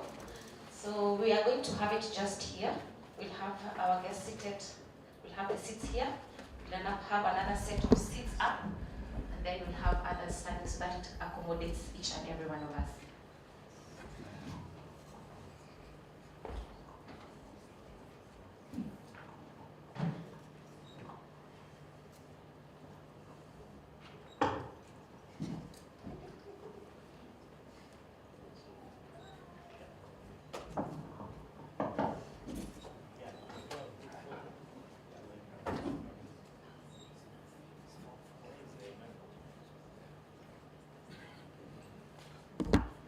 Are the seats enough? Seats. So I want to request our guests to come. Then we'll do it in tables, right? No, we'll stand on the back. They'll sit, then we stand here, then the others will stand on the carpet.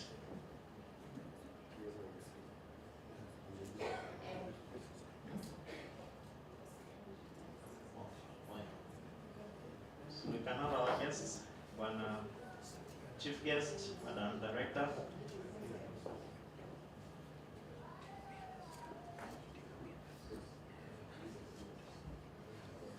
So the chief guest will sit here, director.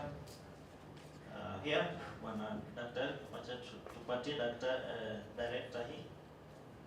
You can sit on this one. Dr. Nyamira, Tom, Jason. So I want us to just be gracious enough and share the space, because we don't want to go all the way to ground floor for a big group photo. We are going to do two sets in tables. So the first table will be this one for Madam Olivia and Linda Lela. They will come together with where we have Dr. Esther. They'll come together with where Lea is seated. And then the next one we will do all of us. Please kindly come. These photos are good because ACT will ask us, did the event really happen, despite the fact that the chief executive officer came?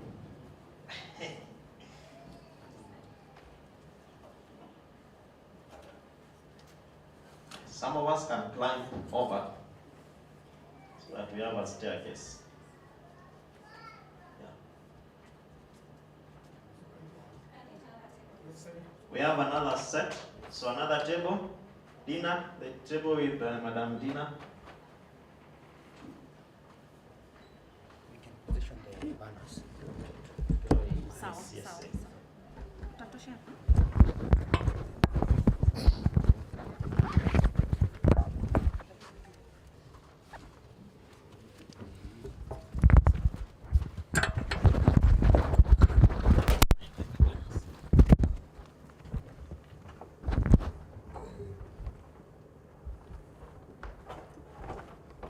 Photographers, we are relying on you so we can take this one.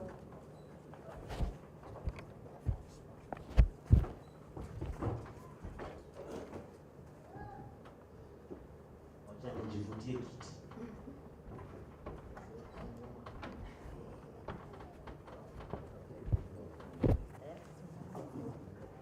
Oh, I leave the seat for you.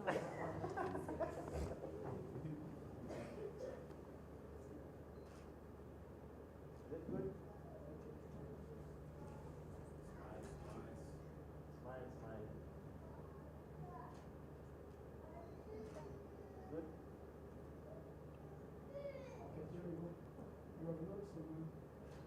How today is he hasn't had anything. How you can sight us to smile? Is it okay? I will come here. Yes.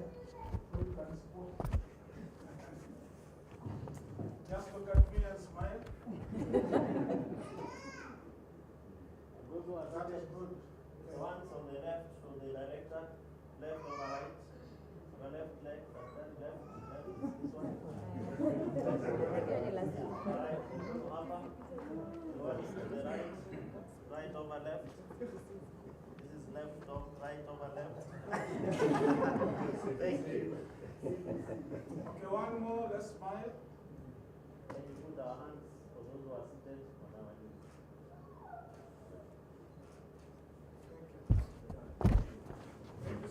Thank you so much. So as it says, we go for tea.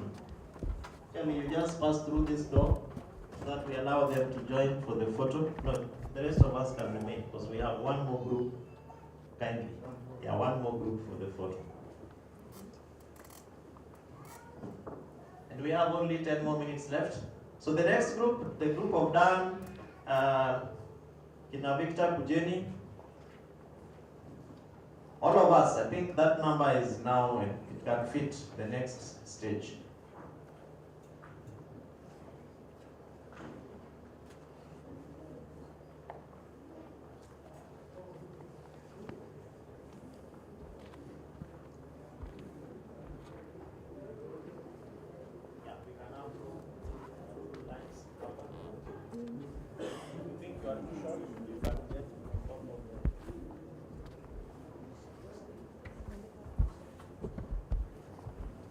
I am told that you take care of your phones, but I'm sure there is no one who wants to carry anybody's phone from here.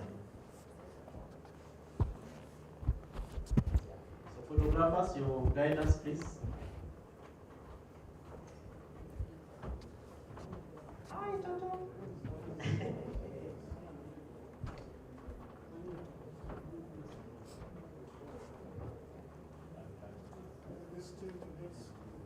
I think we have taller people at the back. We can have taller people like us. Everyone is included.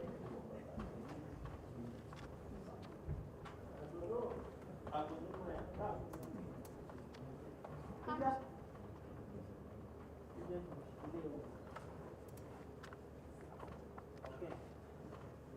Are we okay now? Okay, are you able to look at me? Yes. Can we give us a smile? Okay, let's give a smile. Again, I can't see it. Smile.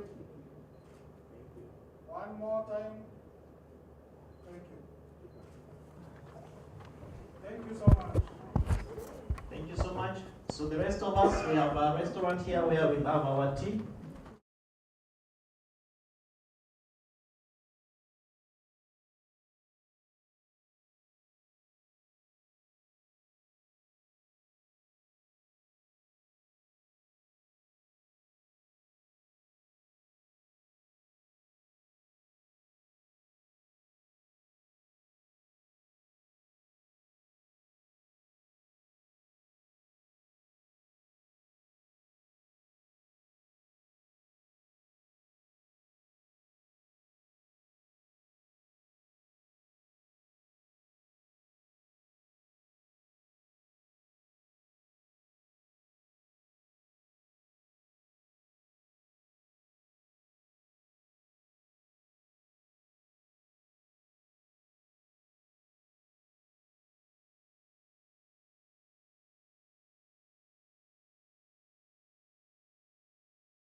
liberty to do everything and anything and instruct everybody to do what you want them to do without them countering in as much as these are horses' rights. And so we are from breakfast, we thank God for it. It is now time that we get to the next phase of the program, the most important phase, because it's at this point that we get to learn of what we have done so far. We get to learn of what we intend to do. We get to learn of the challenges that we have done. And you know, this from the horse's mouth, I'd say, because these are stakeholders in this entire process of making sure that, you know what, radicalization is a game of the past. It disturbs the hearts of very many to realize that terrorists are always a step ahead, even when we sit down to have such, you know, important sessions as to how we can counter that. So as we get into this phase, allow me to introduce myself. I am Linda Elena, as Alia said, from Cape Media, and I will be taking you through the second phase of the session, that is in regards to just getting to engaging, you know, the stakeholders, getting to understand what are the success stories, what they have been doing, what they intend to do, whom we can partner with, you know, almost, like you would say, almost immediate, you know, session. So like Kevin Osido said earlier on, it would be important to just get to know none you can, you know, walk around with, you can walk with, and who would be the next person, you know, that takes you to the next level as we are all engaged in this, you know, so allow us to get into this very point. And yes, like I said, I'm the only one who's allowed to say, let's do this, and we do it at this very point. So can we all put everything that we have on our hands down? Like, don't have anything on your hands, eh? And so here we go. If you're happy and you know, clap your hands. If you're happy and you know, clap your hands. If you're happy and you know, and you surely want to show. If you're happy and you know, clap your hands. We are discussing about a sad situation, a sad state of affairs, but we're happy that this discussion is on, because when you have such discussions, then you're guaranteed of solutions and a better society, right? So let's get straight to it. It will take long, about 20 minutes of engaging the stakeholders here from different entities. We have representatives from Wezo Fund, NEAR, WEF, as well as YEDF. They'll be introducing themselves briefly. We'll be having Stephen Kotika, as well as Victor Obis, Peter Bulwa, and Madam Olivia Ouko. And once again, my name is Linda Adela, and the lady right next to me will be the first person to introduce herself. Good morning. My name is Good morning. My name is Virginia Wanjuli. I am a youth officer from the State Department of Youth Affairs and the Arts. I work in Kasarani, where we handle Wezo Fund. Thank you so much, Virginia. So the first session goes into, first of all, giving every other individual or every other representative here, say a maximum of 1 minute to basically tell us of the success stories, and not necessarily the success, but basically tell us where their institutions are at. And then we'll ask a few questions. We'll also get questions from the other bit of the audience, and then we proceed to the next phase of it. So we begin with Madam Olivia. Thank you so much once again for creating time again for speaking to us. So we're looking forward to hear from you as to what your entity is actually engaged in, your importance, the gains that we are at right now. Thank you for the question. My name is Olivia Ouko at the headquarters. What I do at the headquarters, beyond just looking at youth work, I am basically in charge of research. And why is research important at this time when we are having all these issues? Actually, research has been the missing link. We do all these things, we do not quantify them, we do not share the outcomes. Nobody knows what's going on. So in terms of when the State Department was being reorganized, they thought it was important that we have a directorate in charge of research. And so what are we doing in research right now? Very, very key. We are currently carrying out research on the Kenya Youth Development Index. Why index at this time? And what is pushing us towards that direction? When you look at an index, it basically tells you where you are as a country. We keep on talking about Kenya is doing well. We have countries coming to see what we are doing, but are we doing well as a country? And at the end of the day, with that, the research findings, the survey, we'll be able to know where we are as a country. We are basically looking at 6 parameters or 6 areas that we're going to look at research. We are going to look at education. We are going to look at health, health issues around the young people. We are going to look at transition from education into jobs. We are going to look at employment and empowerment. We are going to look at their space within the political space and all that. And once we have that information, we should be able to share with the Kenyans. And from that, we'll be able to know where we are as a country. Are we doing well? The unfortunate thing is that in terms of ranking, the development index is one of key areas or key priorities for the Commonwealth. And Kenya is a member of the Commonwealth nations. And in terms of ranking, we are not doing well in terms of the Youth Development Index. By 2012, just before the Jubilee government came in, we were number 57 out of 180 something, was 180, put it at that figure. Right now we are at number 139 out of 180. That means we have moved backwards. What are some of the things that are moving us backwards?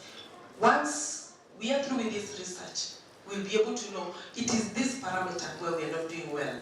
And then of course you now have an opportunity to compare yourself with what the other countries are doing. Why, for example, is the first country in Africa, that is I think Algeria, they are below 100. Then now you come to the Scandinavian countries, actually they're among the top 10. Then rest of Africa, Sub-Saharan Africa, we are 150, we are going, we are actually at the tail end.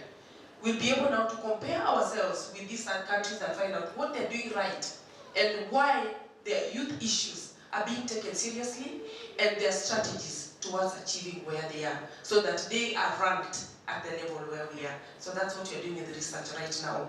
We've already designed the tool for data collection. We're working with the Kenya National Bureau of Statistics because they're an authority in that area, and at the end of the day we'll be able to share with Kenyans. In terms of, this will help us in terms of future interventions and planning for the young people, because we'll be planning from an evidence-based planning than just rushing. Today we are doing this, tomorrow we are doing this. Are we getting the minimum returns? What are the outputs? What are the outcomes? Thank you. Right. Well, fair enough. Thank you so much. We will be looking forward to hear from you as to the timelines, but before it gets to that point, allow us to move next to the next panelist so that they can also tell us what their entity is doing and how far we are so far. Good morning. My name is Victor Umbis. I work with the Women Enterprise Fund. I'm based at Kasarani constituency. I'm the credit officer for Women Enterprise Fund. So I'll give a brief history about Women Enterprise Fund. Women Enterprise Fund was formed in 2007. So we are under the Ministry of Gender and Youth and Public Service. So there are many things that we do, but our core business is lending. So we give affordable credit to women and groups. As long as you are a woman and you are above 18, you qualify for this lending. Another thing we do is we do what we call capacity building to groups and also to individuals. We just don't want to give money, but we also want to train them on how to use those money. Then we also do market linkages. We link these women groups, individuals who have businesses to bigger companies so that they can learn. So we do that linkages through exhibitions and through trade fairs. So as of now, what we have done since March this year, we have remodeled. I hope you all have heard about Asla Fund, the code for Asla Fund, which is start to fight for ash. So also the president since the government is digitizing, we are also included in that. So if we don't start to fight for ash for Asla Fund, the first one will see Asla Fund, the one for the personal loan. Then the second one will see Women Enterprise Fund. Then the third one is Asla Group. The reason why we did that is because before, the turnaround time for this money, for women to get this money was 45 days. But now it is instant. When you are a group of 10, you apply this fund, you apply through the phone. Whether you have smartphone, you can use a M-Pesa app, or if you have we call it Kabampe phone. You can just have certified for ash, you register your group, it's really easy. So that's what we do now. We have officers in every 290 constituencies. In every 290 constituencies. If you go to the Assistant County Commissioner's office, you will find Women Enterprise Fund office there in 290 constituencies. We also have the regional offices in 16 regions. The former provinces, then we added another 8 regions. So for Nairobi, we have an office at Nyaya's 14th floor. If you go to Mombasa, you go to the former provincial office, you'll find us there. Kisumu, the former provincial office, you'll find us there. And also our headquarters is at Brigham 11th floor. So that's what we do now. We focus on empowering women because we believe when you empower women, you empower family and you empower our whole nation. Yes. Well, good. Well, good. Thank you so much for that. We move to the next one. Let's try and be precise in the best interest of time. Good morning. My name is Peter Moloff. I work with the Youth Enterprise Development Fund. We are in the youth development space. We majorly deal with youth. And we are focused around solving the problem of youth unemployment. When it comes to unemployment, youth being the biggest portion of the population of the country, most of it is unemployed.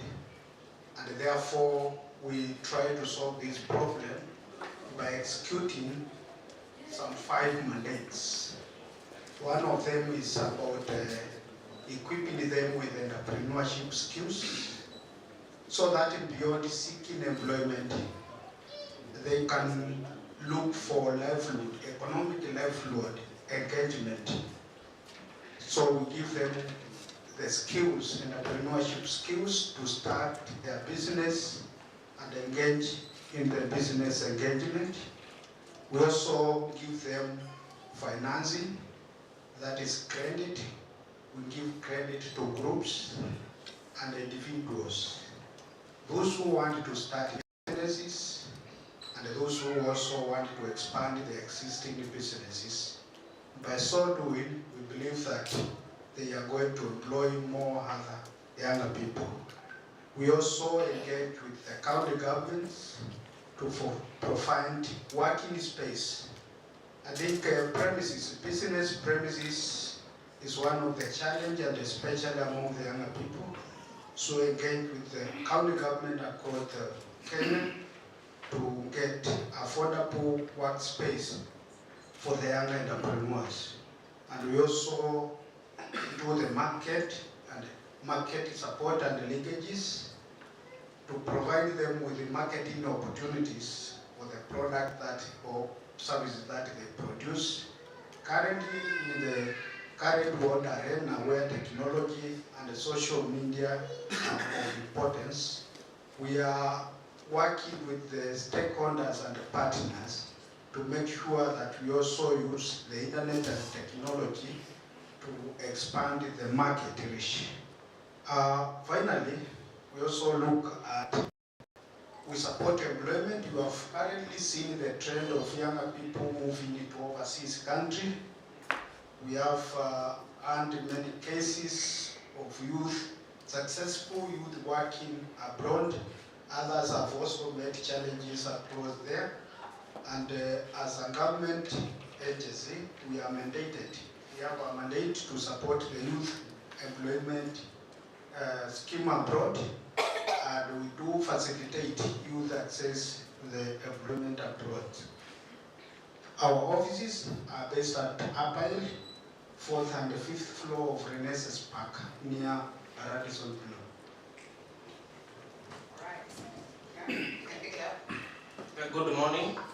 As I said, my name is Stephen Kotikash. I work for National Employment Authority. We have 30 offices in 28 counties. Our headquarters are based in Kasarani. We have another office in Embakasi. And then we have another one in Pennsylvania Safety House. Our National Employment Authority was established by an Act of Parliament 2016. And our core mandate is to facilitate the process of employment, both local and international. We facilitate the process of employment by, we register job seekers. Any person seeking employment, we register. We also register persons who are coming, we call them re-entrant. Maybe someone has lost a job for various reasons and they want to come back to the labor market, we register them. We have an online system called NEA IMS, whereby we register all those people. We are also mandated to register, or employers are supposed to register with us. And not just registration, they are supposed to give us job vacancies and licenses for the establishments. Then from the system we have, we can be able to link the job seekers and the employers. Those job opportunities, we advertise them using our online system so that those job seekers who have registered with us can be able to access and apply where they feel they meet the minimum requirements. And then the other thing, we do guidance and counseling. These are people who come to offices. Others are desperate, they come looking for job opportunities. It is at that point that we can be able to guide them. We guide them in terms of career, we guide them in terms of employment. We have someone who gets employment, but he or she will not stay for that employment maybe for some time, or for they change employment. We get that opportunity to also guide those people. When they come to offices, we appreciate the fact that youth unemployment is a national issue, and we have stakeholders who we are working with. We have also to advise them and guide them, and to direct them to other state departments or organizations whereby they can get assistance. Like for example, a project like HEOP is a high opportunity. We guide them, we advise them to go for such a project, because we have job seekers with various qualifications. We have someone who has just finished Form 4, someone who is a dropout, maybe a Form 2. He's coming to office looking for employment. Then we have to advise those people. We have also, as a National Employment Authority, we deal with the labor migration. We do the regulation part of it. We have agency mandated to monitor the activities, we register them, and we give them licenses. Thank you. And lastly, here we are. Yes, I said my name is Virginia, and I work in Kasarani, where we handle Uwezo Fund. Uwezo Fund is a fund that is domiciled in every constituency. It is a government fund, and it targets women, youth, and persons with disability. It is an interest-free loan to groups, and I think it is important to note here that it is a loan, it is not a grant, and it is interest-free money that is loaned to people who are in groups.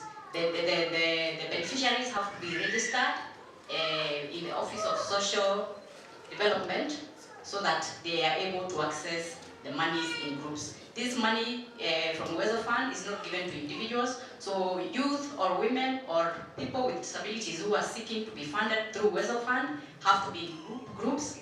Those who would otherwise want to be funded as individuals, they probably have to seek those services from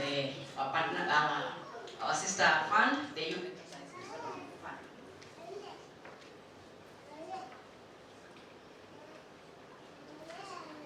Yes, I was saying that those who would be seeking individual funding would otherwise have to go to our sister fund, the Youth Enterprise Development Fund. These funds are given, they are given to groups who are doing table banking. I think I'm loud enough. Yes, I was saying that the fund targets individuals in groups who are practicing table banking. Table banking is where the members of groups bring money on the table and they discuss according to their constitution, and they are able to lend members according to need. Okay?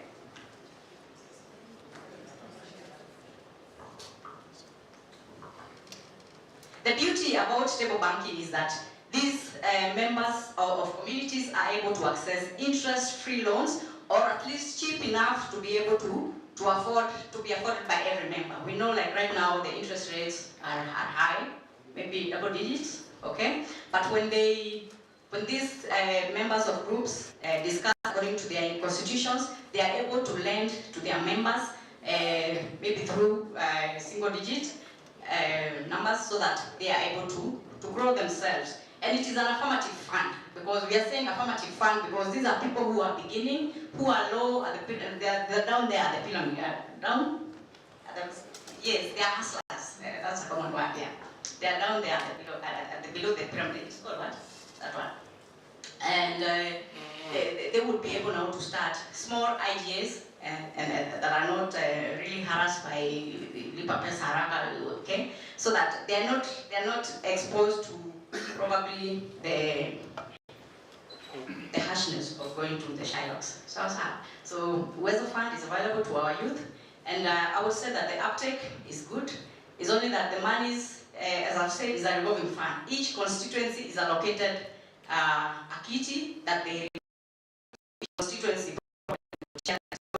in Kasarani, I think we are doing well, but the demand is high, and the funds are not necessarily enough for every group that would require these monies. And that probably would explain why the government put in place more than one fund, so that if a youth is not able to access Weather Fund, they would probably fund and women fund, and maybe even the national affirmative.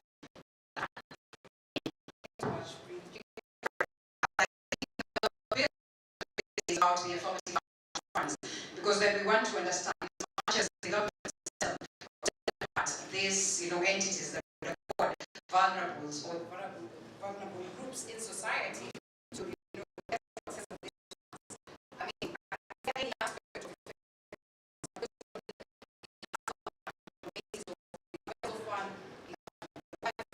all this money is going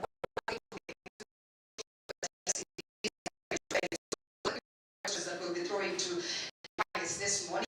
But even before you get to realize that Madam Olivia highlights a very crucial point, that in all the efforts that we have made, we are taking back steps, and she speaks of what they are doing in terms of the heart of every success story behind anything that you want to bring back GMOs to the country. You want to ask yourself, have we consulted the researchers? Is it the right thing to do? So we will bring this question back to her.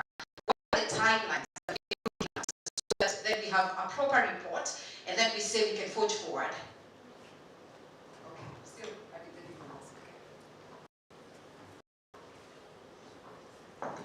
Now, thank you for the question. When I made my initial remarks, I said the missing link in all this that we are doing is the aspect of research. These are all affirmative funds, and the youth accessing these funds. Then why do we still have the issues around the youth? And so that's where research is coming in. Now, currently, the research we are currently doing is the Kenya Youth Development Bill. We have done, the tool is ready, we have pre-tested in 4 counties, and we are ready now to go out for the survey. Actually, what we are only waiting for, as soon as the new financial year starts fully, we are going out there. And we are working closely with the Kenya National Bureau of Statistics, they are an authority in this area, and KIPRA. And at the end of the day, the procedure, the process, it will require quite a lot of technical areas, because once you now go out, you carry out the survey, you have to train the people going to carry out the survey, and then we have to go through the steps where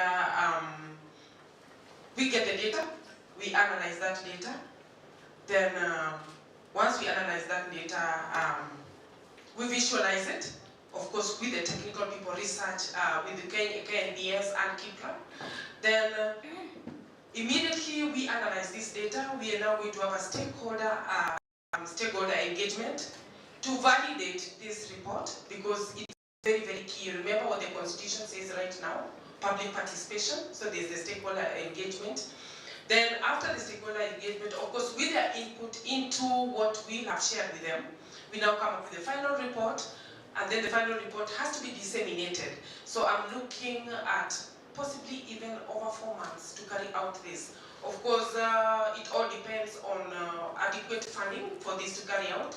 Research is very, very expensive, but we are willing and we are ready to do this, because we want to find out what is the impact of Wezo Fund to the young people? What is the impact of WEF? What is the impact of NEA in whatever they're doing as an organization? Very, very key.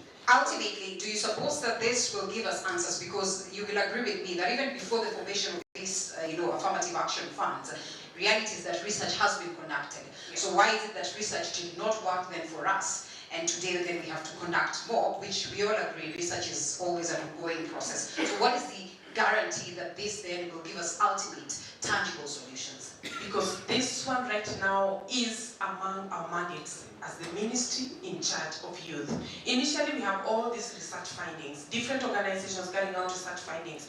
But then we thought, why don't we have our own primary data so that we now can be able to own what is coming out there? And that's why we are bringing in the KNBS, because they're an authority, it's a government agency that does this work. So for us, what is important now is the primary data. And we are going to get it out there, and we are going to share our research findings this time around. Well put. And so this one would go to Victor, Peter, as well as Virginia, right here with me. The biggest question then is how much has the Affirmative Action Fund, been effective, or how far, have we gone in terms of making sure that yes, there's value for money? Because many question its effectiveness as of today. And we all acknowledge that there was a raise of the same, 1 million more to this kitty of affirmative action.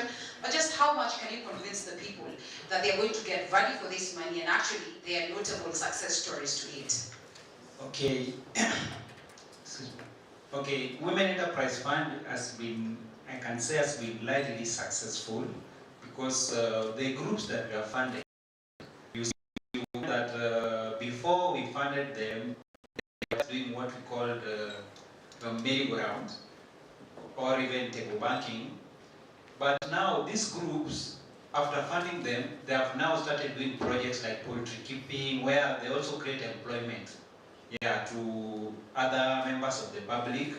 And also, through that capacity building, the training that we do has really been helpful to these groups. So, Women Enterprise Fund, as the way the officer for Wezo Fund said, these funds are revolving. If you pay, you pay, then you get a higher limit. So, the money, as at now, since we remodeled to be like Hustler Fund, the money is easy to get compared to before, and it's really faster because you just have to use your phone, dial start 5 get the money, as long as you are a minimum members of 10, then use that money to do any project or any table banking that your group were planning to do. And also, we also do follow-up with these groups because you also have to look what these people are going to do with this money. Because if you just give them money, they may put into some use that will not be helpful. That is very, very important, and I think Peter Mulo then can come in on this, and especially, acknowledging the fact that he deals with the youth.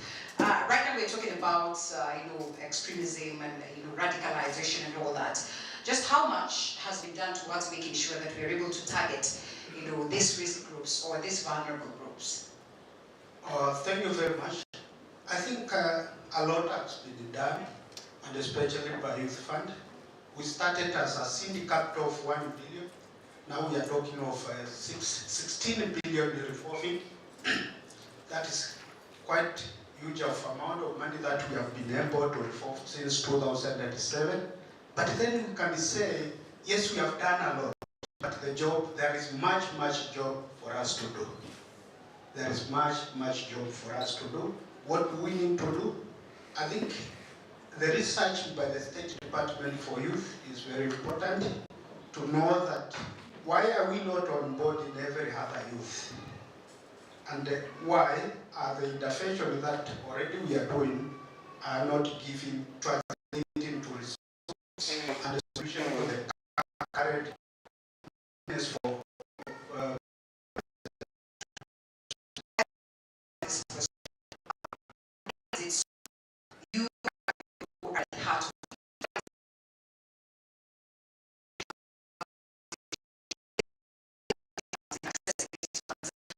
that the youth do not understand of the existence of these funds just working? Thank you. I was coming to that.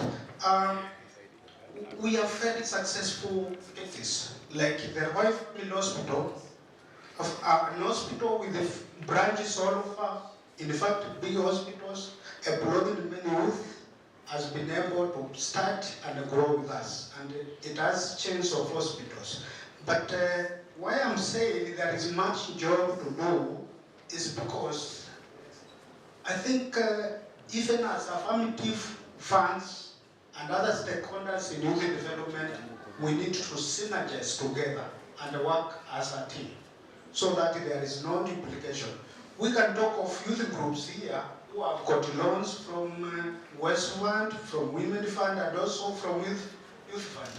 And it is not translating to others also benefiting. And that question, I think, would be best answered by the researcher herself, because then she will tell us what is the ground feeling. Is it a lot of duplication that is there? Do we scrap off all these funds and make one that, we can have, departments therein and have this one serving the same purpose? Why is it that we have the Women Fund? Why do we have, the Youth Fund? How do we have NAIR at the same time? And then we have the YEDF at the same time, and they're almost serving the same purpose. Perhaps Madam Olivia would come in on that.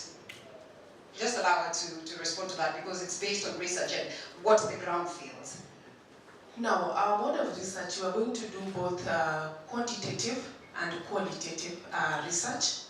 So here we want to find out, at the end of it all, we will definitely do impact evaluation at the end of it all for each one of those funds. And we're going to do a tracer study. I think that is also another missing link, because we are being told 16 billion from Youth Fund. Yes. 15 billion from Women Enterprise Fund. Now, who are the beneficiaries of this 15 billion and 16 billion? So this is where you're now looking at the tracer studies. Tracer studies, basically, now we want to look at the beneficiaries of these funds. What are they used with these funds? What is happening with them right now? So it's very, very key. Both quantitative, so we'll get the figures and all that, and the stories behind those numbers. So that's the mode of our research that we're going to do for all these funds. All right, well, at that we are still at the research stages, but perhaps as of now, I think to bring it back to you very quick, so you can tell us, why do you suppose then there's a general feeling that this is more of a duplication? He's the one who spoke about the Hustler Fund, yeah? You likely spoke about the Hustler Fund, and I began by saying that originally we kept on questioning what is the need of the Hustler Fund, if there is WESO Fund, if there is YEDF, if then there is WEF. Why do you need the Hustler Fund? Why is it that these funds are not working for us? Why should we have a duplication of the same and do not get much value out of it? That is quite a difficult question to answer for me, because it is at the policymakers level. But it's very important. It is very important to understand that Youth Fund is majorly formed to deal with young people. We do not deal with people above age of 35. We only deal with youthful population from 18 to 35 years. And most of the funds, we have said, are targeting the vulnerable to society. And in this case, we have looked at the youth. In this case, we have looked at the women, persons with disability. And a very important point was raised here in the beginning of the session. Must have been the first speaker who alluded to the fact that, actually the regional commissioner, who alluded to the fact that, we have those ones that have already been radicalized, and they have passed the age limit, the youth age limit, the 35, they're now 35 and above. But they're actually there, they're more like consultants. And then what do we do to make sure that we also make sure that they are engaged, so that they do not push for this aspect of radicalization even more? Do you suppose that it is time to have a conversation towards making sure that beyond the youth, we also consider those ones that are in society? I was speaking to Mzee Sankali Pale, who was telling me that we tend to forget that men equally have difficulties that they're going through, and so we focus much on the women, focus much on the youth, we overlook the oldies. So perhaps to answer that, is it time that we also, create a shift and even an affirmative, fund for those ones that are 35 and above? That's an interesting question for me, because that is a question that I'm asked almost every day. And what I've told those who ask me that question is this, that the men who are above 35 years are covered in Uwezo Fund that I handle. So I'll talk about Uwezo Fund. Men can benefit from Uwezo Fund, but they can only be 30% of the groups, whether the groups are women groups or youth groups or PWD groups. For PWD, they can be either gender. So men are also covered. But then historically, we say that in Kenya, men are the owners of resources. So affirmative action really doesn't cover the youth, the men who are above 35. It is assumed that they are the owners of resources historically. So maybe it's not for me to answer that exhaustively, but as far the way the policy is right now, they can only benefit as part of the youth or women who are targeted as the affirmative action. Yes. Okay, let's at this point then acknowledge the presence of Stephen and as well ask a question. The question of unemployment is key in this country. If we are to look at the numbers, it's quite disappointing, and we also understand that it's not just in the country, it's a global concern.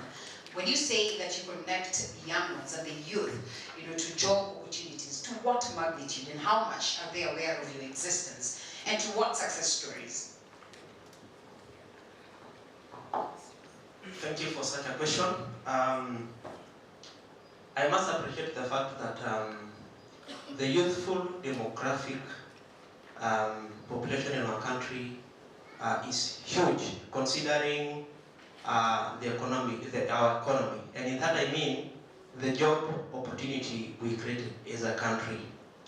As I said, we create a link between job seekers and the potential employers. That one we have done. We have people who got employment, a number of them, we know, and it is a good opportunity to tap the youth. They come to offices plus the job seekers. The challenge is sometimes we are limited by the Act because we register only employers with employees more than 25. So the others we don't have powers to regulate or maybe to register them. But the fact is, we have worked with organizations, employer organizations like FKE, to give job seekers, or the youthful population internship programs. And therefore, I can say it is a good opportunity that we give the youth that opportunity, that chance to connect with the potential employers. I am happy that the ladies and gentlemen that we have here are likely those ones that deal with these people, firsthand, right at the grassroots. One thing I realize is that we have a concern with the question of policy, the policy makers, and while we might acknowledge that it's important to appreciate protocol and to appreciate the different cadres, a concern is being raised as to the question of policy. When I hear them saying that, well, that one I cannot answer because it's a question of policy, it concerns me. Do you suppose it is time that then in the policy-making process that, the youth themselves, the women themselves, these, people that are being targeted by the affirmative funds, then are involved in setting up of these policies because they are the ones who understand the needs and their troubles, as well as just making sure that, there's that direct deal and that direct involvement, in setting up of this. Perhaps one of you can pick it up. Madam Olivia is set. Now, maybe just go back. You were asking, is there a need to just maybe set up a special fund for this other group? No. First of all, earlier.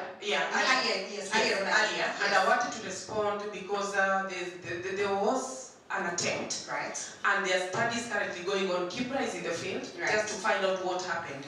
Within the KIOP project, and we have mentioned KIOP a lot, that was a project that was designed almost like a one-stop shop model, where the youth would identify what resonates with them, and they go for whatever they would prefer within the project.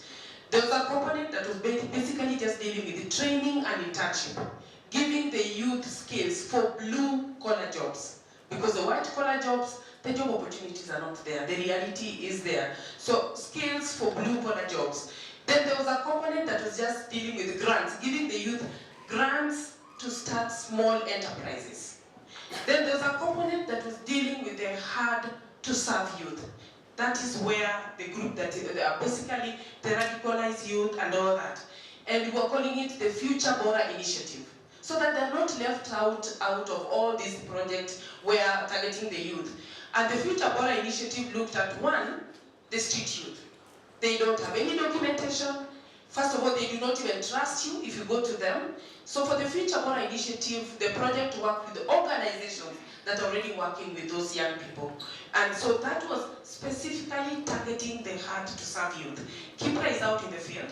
This project was highly researched, and they'll give their research findings.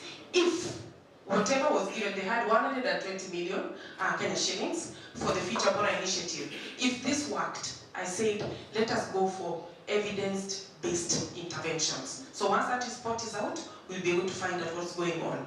Now, on policy. I work in the Directorate of Policy, Research, and Mainstreaming. So I dealt more with research because of these funds and the impact that ideally they should be having with the youth population. But then we also have the youth policy. We've just reviewed the youth policy. The first policy was done when the youth ministry was created in 2007. So around 2008, we had the first youth policy. And 10 years down the line, or more than 10 years down the line, we've just reviewed that policy. Why did we review that policy? There's so many things that changed from 2008 up to 2019 when the policy document was finally released and disseminated. So there is a Kenya Youth Development Policy. How much yes. are the main stakeholders and the youth themselves and the women involved in this forming of the policy? Because it's one thing to have a beautiful policy, it's another for it to go out there and implement it in the best way possible. And what I realize is that everyone would say, well, on that one I can't answer because it's at policy level. If we're going to have the best of policies yet they do not work for us, then there's a need, there's a concern, there's a problem. Hence my question. Is it important, and are they involved, the youth themselves, in the policy making? Very, very involved. Actually, the largest part of the funds, as we were reviewing the policy, was public participation. And we went to the farthest corner of this country to hear their views, so that we incorporate it in that document. And we also called them to validate that document before we finally released the report. And that was in 2019. We just realized that there's so many other things that come up between 2019 and now. And we are also now planning again to review the same policy. Ideally, a policy should be reviewed within maybe around 5 years. This one will not be 5 years because there's so many things that have come up. COVID, for example. Look at the vulnerability that the youth went through because of COVID. Businesses went down and all that. So that aspect where you need to come up with almost, foreseeing such a challenge in the future should be captured in a policy document. How do we support these young people when such a thing happens? So we are in the process, beyond the research we are also doing, we are also in the process of reviewing the policy again. But the one for 2019, there was a lot of participation by the young people. They gave their input and they validated the document. And anybody can log in, the Kenya Youth Development Policy, find out what that policy says. Actually, our challenge here is usually the implementation of the policy, but we are going a step further. If you'll ask me later, I'll be able to tell you how are we now planning to implement the policy. Thank you. Well, and I'm glad that you speak about implementation because it's everything, goodwill and all that. Madam Virginia here, and at this very point we have to take it very fast because I'm told that time is not on our side. Wezo Fund and all these other funds, the biggest question is on accessibility. Just how tough or easy are the requirements for individuals to access these funds? Because some of them will tell you they knock into the offices day in, day out, not very successful in getting these funds. Thank you for that question. I think for me the issue of accessibility of Wezo Fund is a straightforward one. As I said, they are domiciled in the 290 constituencies in Kenya, and they are based at the youth office. And what the groups need to do, the youth groups and the targeted beneficiaries, they need to get an application form, either from the youth office or from the website of Wezo Fund Oversight Board. They can download the form, but they must deliver it to the youth office where the processing will take place. The eligibility criteria is really simple because they need to be registered, have a bank account in the name of the group, and B, doing table banking. Those are the main three issues. And just that they be women, they be youth, or they be people with disabilities. Those are the eligibility criteria. And a lot of times, probably the most difficult part is that they should, some of them do not do table banking, but they have welfare, which is really different. So accessibility is easy. Maybe the hindering factor number one is how much can be dispersed at a time. Because I said the funds could be limited, but how to access them is not really the issue for me. Yeah. Okay, well, fair enough. Briefly back to you, Stephen, and that is on the question of, again, unemployment. And there is a statistics that was released recently speaking to how much youth have literally even given up on trying to find jobs. Some of them do not bother to apply. They are just there. They are waiting to see what will happen, to them and all that. What are you doing to these ones? Forget about those ones who are constantly online, are checking at the newspapers to find whether there are openings. What are you doing to these ones that, are quite a large chunk that have decided, well, there's no employment, there are no jobs in the country, and that's it. And we're not even going to bother to do something. The most important thing is information sharing, and as an authority we have positioned ourselves to reach out to the youth in the local setup on the rural area. We need to inform them. We need to share information of the available opportunities so that they can also be able to take up those opportunities. We have been able to work together with a learning institution. For example, during career days, we had one with Kenyatta University, University of Nairobi, whereby we create awareness of the existence of NER, and then we share information about other active labor market programs initiated by the government to help those job seekers, even in the rural setup. All right, well put. The last question before we get to engage the audience, I'm sure they must be having questions or perhaps comments as to what we are speaking to at this very point. And this is one of the things that I was told to ask. Why is it that donor funding seems to work so well, or seems to work so well in comparison to the funding or the affirmative funds that we have in the country? That once you see USA coming into the country and now they're targeting to help the vulnerable in society, it seems to be working pretty well. There's quite a flow and success stories. How different from what it is that we have back at home? One of the two of you, the two gentlemen, can actually pick it up. That is Peter or Victor. I think we have success story equally, but donor funding, our development partners, in most cases, they do not give loans. These are grants or they are support, community support, but the loans have to be repaid. And especially when we are talking of fund and a forfeit fund, we are talking of a capital that has to be built so that it reaches many and have impact. But altogether, it is very important to underscore that most of these partners have got of great importance, especially to Youth Enterprise Development Fund. Mr. Tom Were did mention now we had a program together and we supported six counties, and we have also had GIZ who has helped us to review our programs. So what I'm saying here is that it is important also the development partners have a hand in this so that we can work together to solve the problem of the vulnerable group. All right, 12 points. I think I'll cross over to the audience a bit, so at least we have questions from you. And in case there's anyone who would be having a question, they can always raise their hand up and I'll go to them, all right? So that I hope you have your notebooks to note the questions. You'll help me, yeah? Yes. All right, so we have mics around, good. All right, the gentleman here.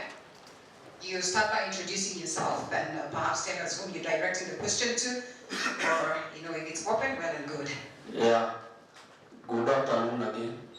I'm Paul Maura, aka Bilbao.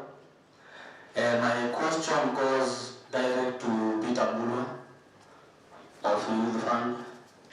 Because if I can recall very well, last time we came at your offices, they told us we must have security to access the funds. I'm talking about individual loans. And security, that means is either title deed or a logbook, of which many of the youth don't have those things. Maybe their parents have them, but I don't know how you take it. I don't know how you go about it in your office, because so many youth have business-oriented minds, and they have opportunities to do so. But please, we can ask your office if they can try to at least remove those hindrances. You know, when you ask me a title deed as a security, surely, how will I get it? I cannot get it. So, we are trying to plead with the office. If you can try to at least have some good mechanism, or you become easy on us, you know? Yeah, there's no need of just asking the securities. Then after security, maybe you come with a title deed. Yes. Then you are doing like, Thank you I so don't much. know. Well, I've been there at your offices so many times. All right, let's allow him to respond to that. But after we've picked around 2-3 other questions, at the back we have gentlemen there with questions. Peter, you've noted that. Thank you. Thank you so much as well. Let's go straight to the point as well. It will be important so that we are keen on time.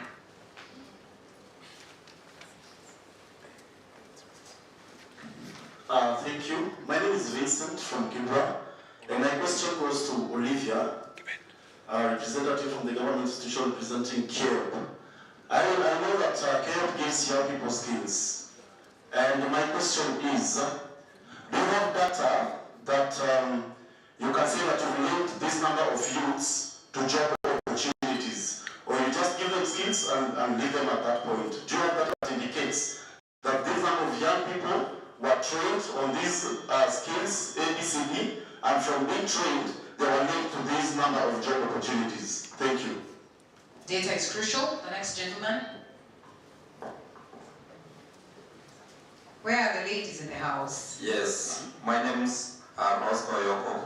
My question to all funds officers, can you explain for us if you have the gracing period after taking this money, this loan, if you have the gracing periods and the duration of returning it back? Thank you. All right, one more question. Well, there's a lady there.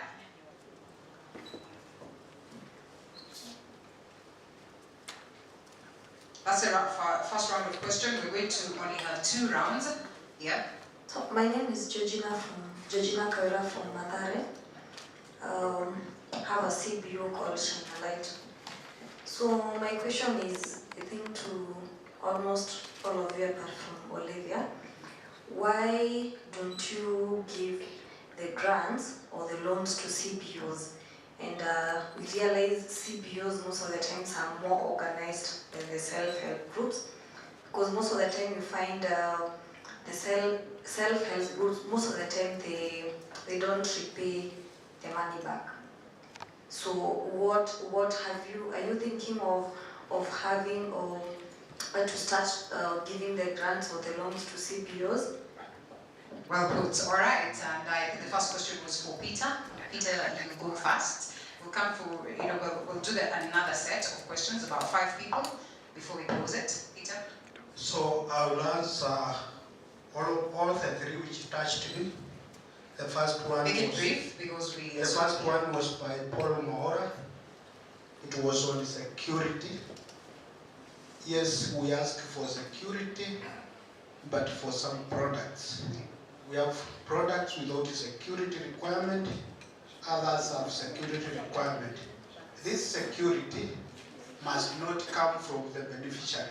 You can get from your parent, your friend, or business partner. I talked of working with a development partner. GIZ helped us to review our policy recently, and we have revised it, and we have included other forms of security for individual loans, other than the logbook and title deeds, whereby we can also accept share certificates, we can also accept the cash in lieu. The other question was coming from Oscar. Oscar, you're asking about the loan tenure and the grace period. For individual loans, we give a grace period of 1 month. For group loans, we give a grace period of 3 months. The repayment periods for group loans is up to 48 months, depending on the amount, and for individual loans is up to 72 months, depending on the amount and the form of security provided.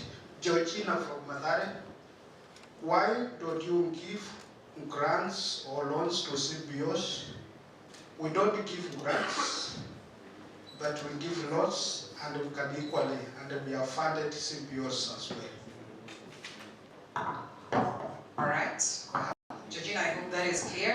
The other gentleman, all right.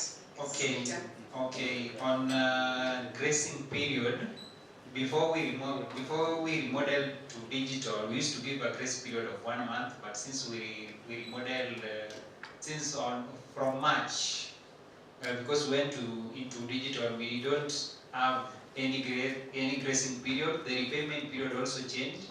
For now, our repayment period for the loans that we give is between 1 month to 6 months, according to the money that you will be, according to the limit and the fund that will be given.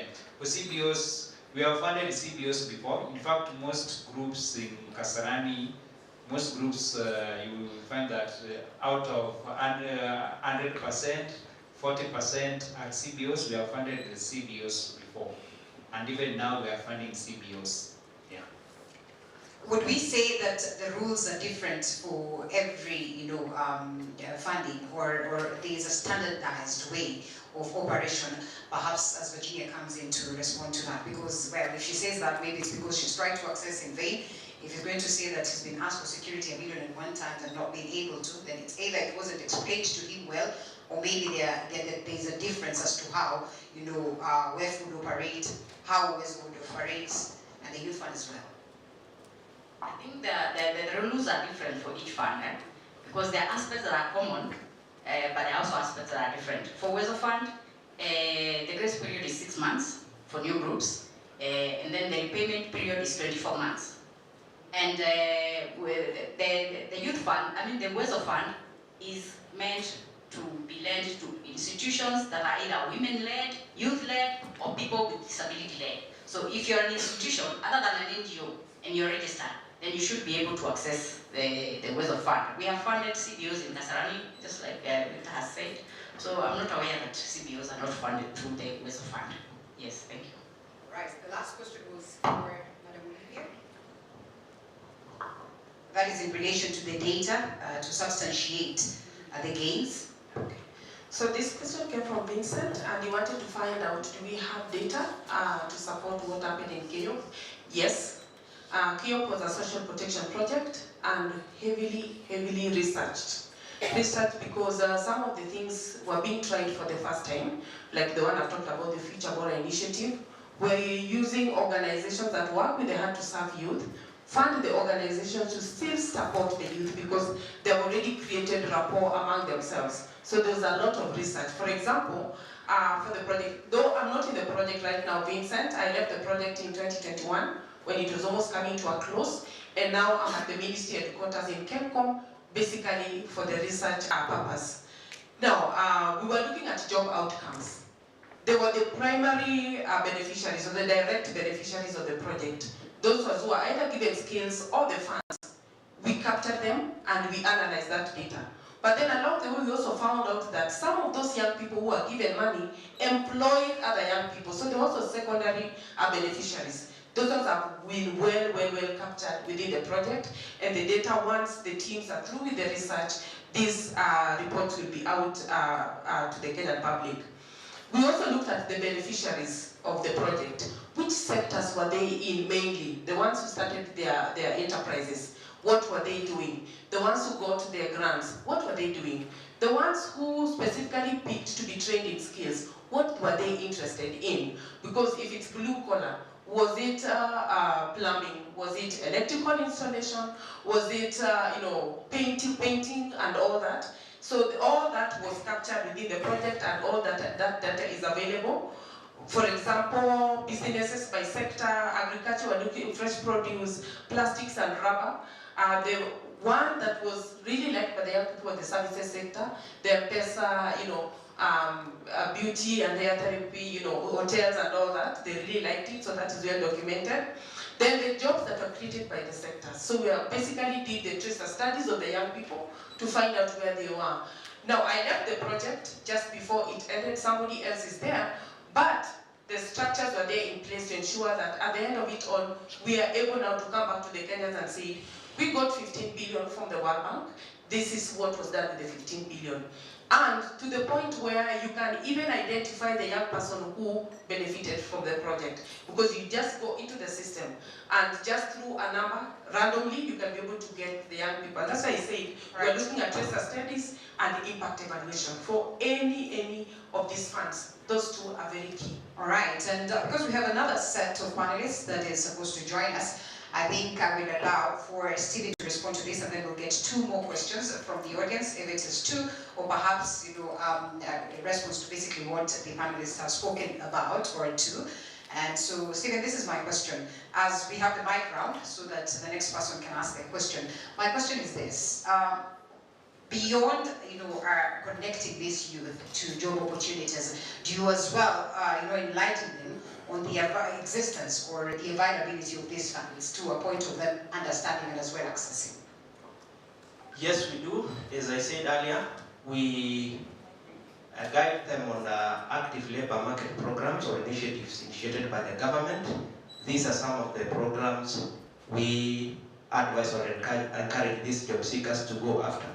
Because when they come to offices, they're always looking for a job. And as I said, most of them don't have qualifications to get such opportunities. So what we do, we try to have a mindset. We tell them, you don't need to employ. You can also venture into entrepreneurship. And these are the programs we advise them or encourage them to venture into. Wow, thank you. 2 questions? Right. My name is George Obaragor from Madari Islam. Nakuja kutoka kwa group moja kutoka Madari. Niko na maswali 2. Yeah. From the Youth Fund and the Uwezo Fund. Okay. From Youth Fund, nimesikia kusema kuna vile wakishirikiana na watu wa City Council kusaidia vijana sehemu mahali watapata kazi. Wanafanya juaje ndio vijana wapate sehemu kama hiyo, sababu hiyo ndio changamoto kwa vijana. Swali langu la pili kwa hiyo ndio changamoto kwa vijana. Wanaweza kuwa na jambo kitu ya kufanya, lakini sehemu ya kufanya hiyo kazi itakuwa balaa. So wanafanya juu chini gani angalau vijana wapate sehemu wakishirikiana na Kanjo. Sababu tukuje kwa pande ya Kanjo, vijana wengi waweza enda kwa Kanjo sababu mara nyingi vijana wakiona gari ya Kanjo ulio unajua tu wamekuja kushika vitu zao. So wanafanya mbinu gani vijana wakuwa na hakika angalau wanapata hizo sehemu ya kufanya kazi. Swali langu la pili inakuja kwa Uwezo Fund. As my group, we are the beneficiaries from the Youth Fund 2015. Tulipewa 100,000 my group na tulilipa yote hiyo pesa. Baada ya hayo hakuna pesa. Hakuna pesa ya kwamba ukirudi tena kuomba loan haupati na haupewi au hakuna pesa. Biashara hii kuingia mzuri. Pesa kwa Uwezo Fund hakuna. So ile swali yangu ile nataka kuuliza hapa sababu tuko na Uwezo Fund hapo mbele. As a group vile tulipewa hii pesa 2015 tulilipa pesa. Unaona vile tulijaza. So after that loan yetu ya pili kwenda kwa ofisi msubiri. Sasa vijana wanasubiri pesa mpaka lini na ile ingine tulilipa. So lipa vile inafaa ama mlidefault ama No default. Tulipa timeline sawa. Okay. Excellent, ilikuwa perfect. So loan yetu ya pili kwenda kwa ofisi msubiri. But tulipata green light nikaenda kwa ofisi ya Madari ambayo inaongozwa na Ann. Najua hapo ndani ya nyumba. tupate green light tujaze. Baada ya kujaza till now, sasa hivi kama miaka 3 miaka 2 hakuna hiyo pesa. So nataka nitoke hapa watu waweze kufanya, watu hakikishie utapata hiyo pesa iko ama pesa hakuna kabisa. Nikishukuru kidogo wapanda youth fund nayo sasa hivi tuko na loan ya pili. Loan ya kwanza tulipewa 100,000 tulilipa. Loan ya pili tukapewa 200 ambayo sasa hivi vile naongea sasa hivi tumebaki 35,500 tumalize tunaenda apply 500,000. So hapo youth fund wametusaidia but uwezo fund sidhani kama hiyo pesa iko. Kama iko tutatoka na hapa nimwambie group yangu pesa iko sababu tuli apply till now. Asante. Sasa tujibu hizo alafu haraka tuone what will be next. Okay. George from we're taking another school. Okay, fine. Very quick, George.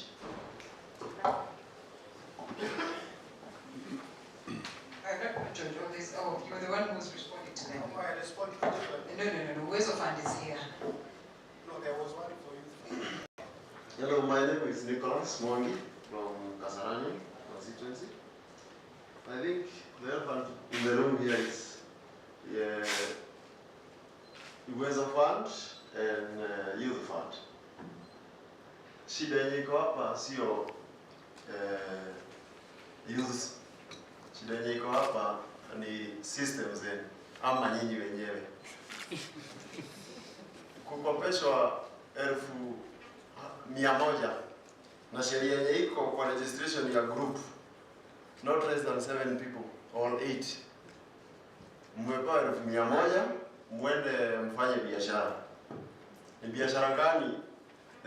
Itaanza na 100,000 na mnaitisha table banking. Most of the youth kwa estate hawakuangi hata na anything ya kubank.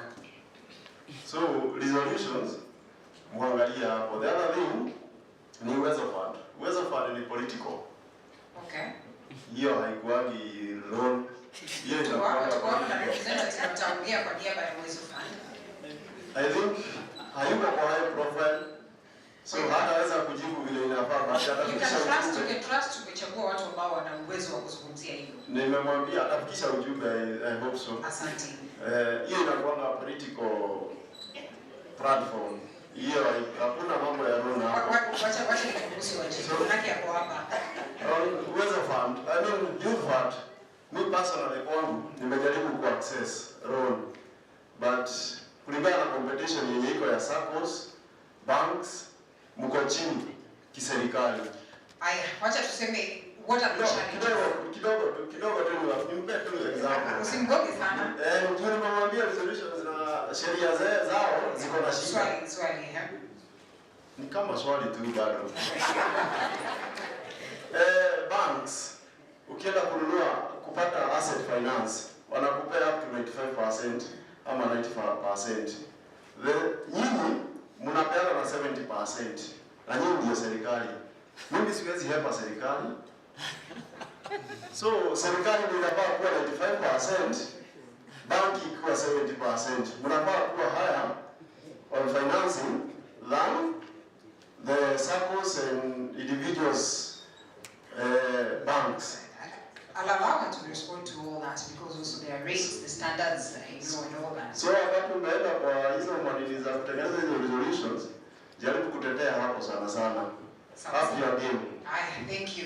In terms of upping the game, what are the challenges from their end, your end, as well respond? Because I believe this is basically about the challenges of the access to the fund and basically the challenges on your end in terms of making sure that well they're distributed as should be. Very interesting. I'll start with the youth from Mathare. How Uwezo Fund works. Once you finish paying your first loan, you automatically graduate to the next level and you get Uwezesha 1. And that one is almost automatic. But there's a caveat here. Uwezo Fund is a revolving fund, meaning that the groups that access the money are supposed to pay within that period of 2 years. Once they pay, this gives access to new groups to come on the platform and access money. So in Mathare, if the groups that were given money in 2015 did not pay the money well, it means you have no money to access. you new groups that are graduating. Okay, in as much as you're given first priority, if the revolving has not been done very well in Mathare, as I said, each constituency manages their own kitty that was given in the 2014-15 financial year. So Mathare, if you're not revolving your kitty very well, it means that new groups cannot access money. It means graduating groups have limited money to be able to access. But that one you can get specific details from your youth officer in Mathare. Okay? Then the issue of the fund being political. I think that from where I sit, I think it is the community that makes it so. Because I have not seen that gentleman in my office. Because I said the first point to access Uwezo Fund is not at the MP's office, it's not at the MCA's office, it is at the youth office. You come to the youth office, you tell me, or you tell the youth officer, I'm interested in accessing Uwezo Fund. I give you the form, or I direct you where you can go and access the form. It is at the youth office where the funds are vetted, because the committee that vets the application in each constituency are headed by the youth officer, who is the secretary of that committee. So if you have not seen the youth officer, and they have not given you an explanation as to why you're not accessing the money, please don't go saying that I'm not accessing the money because I don't support Mheshimiwa Fulani. Those are not the issues. The issues are that go and get the form application, and if you are not able to get the money, you are told we were only able to give 20 groups, the applications were 150, you were number 21, you will be funded in the subsequent disbursement or something like that. You must always get feedback. But like I've said, the revolving fund aspect is very key as to how many groups can access money at a particular time, based on each constituency. Thank you.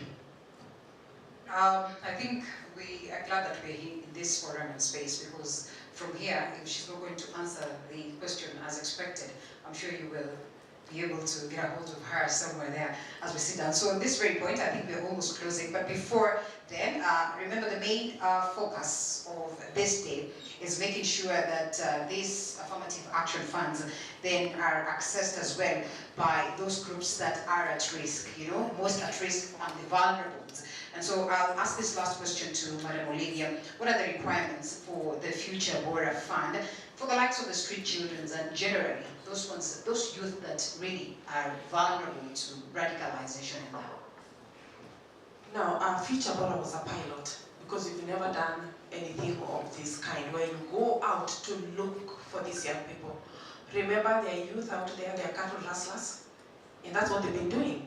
So you have to reach them and give them an alternative to castle rustling.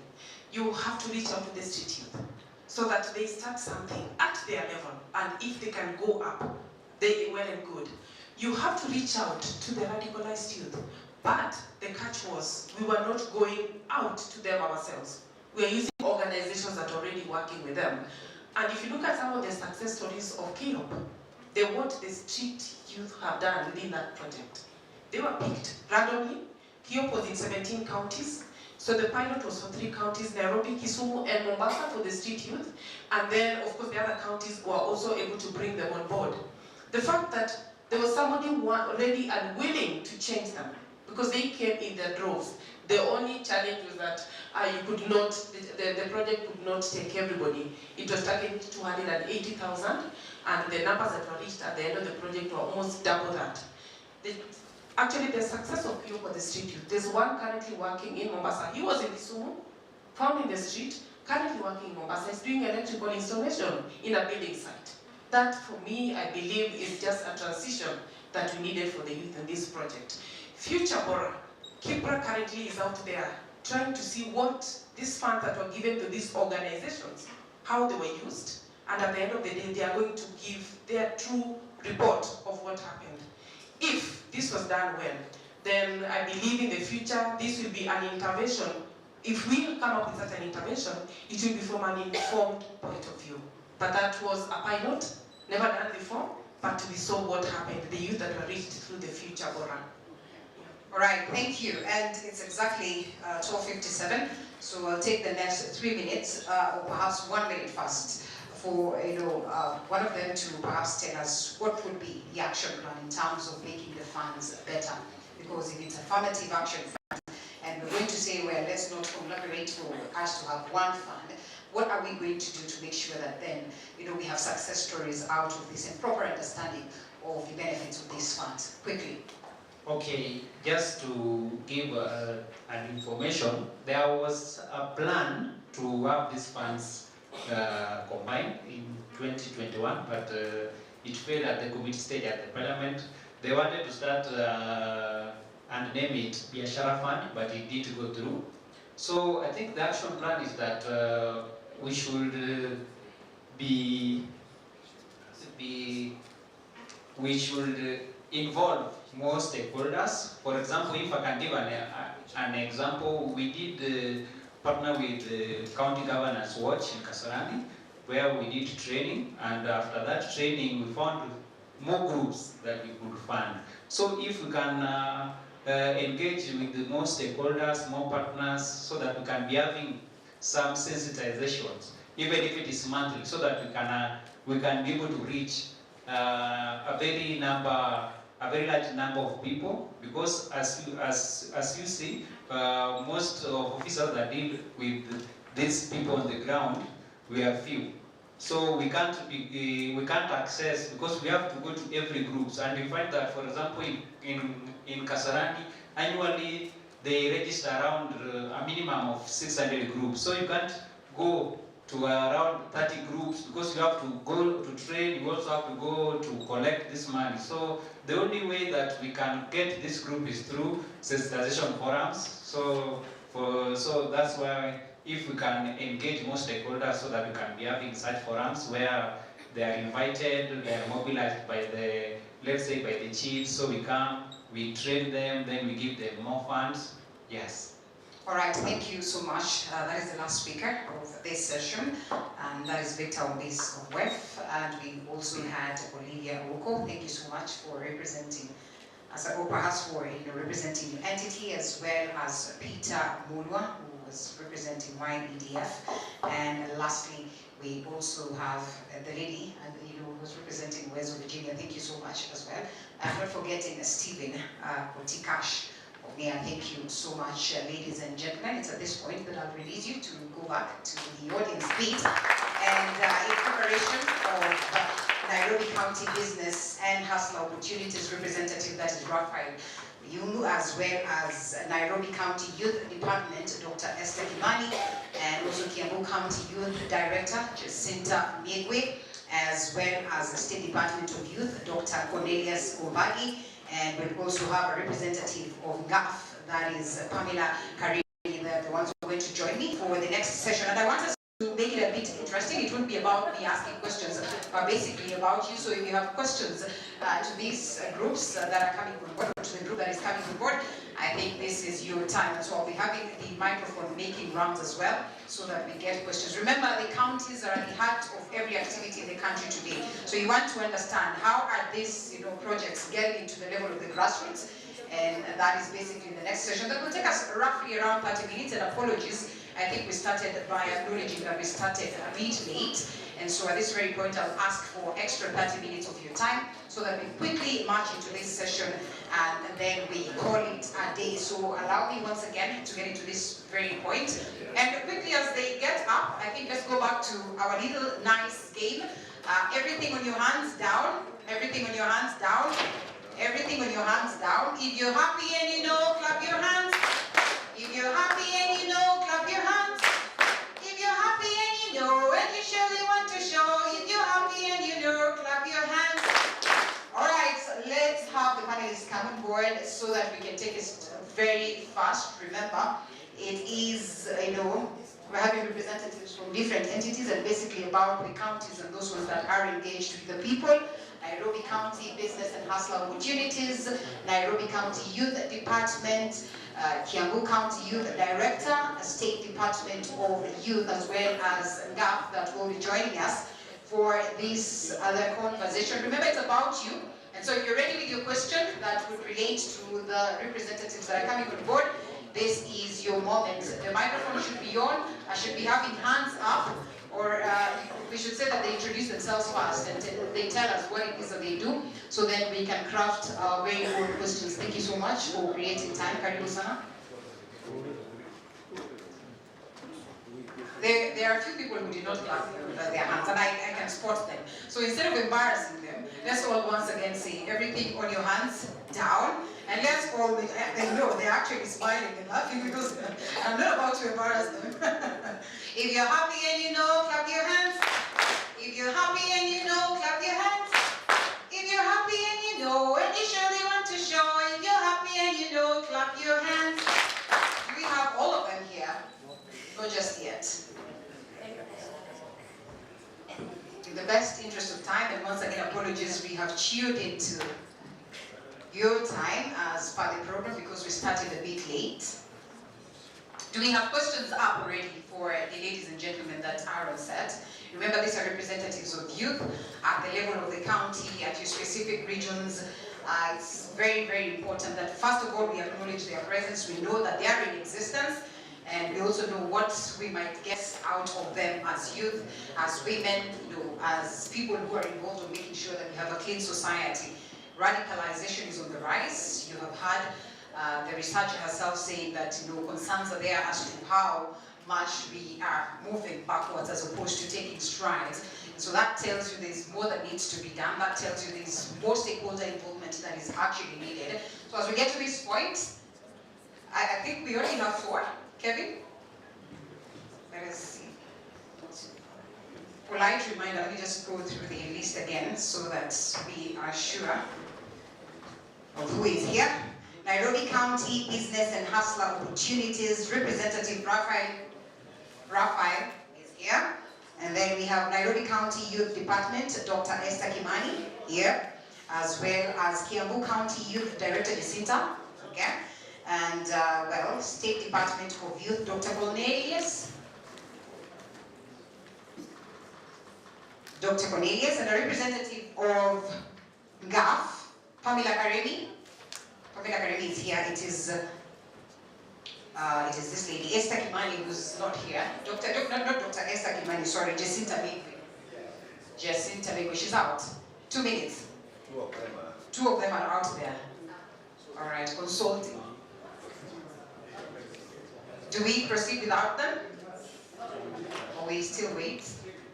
Okay. Yes, let's hope that she comes up. Yeah, I'm saying that, let's hope that she comes up.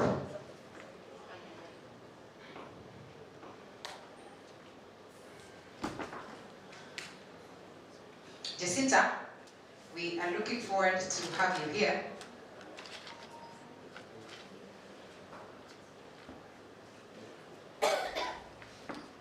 So we can quickly begin. Let's first of all start by introducing ourselves and telling the audience what exactly it is that we do and the involvement of your offices, in making sure that the youth spaces.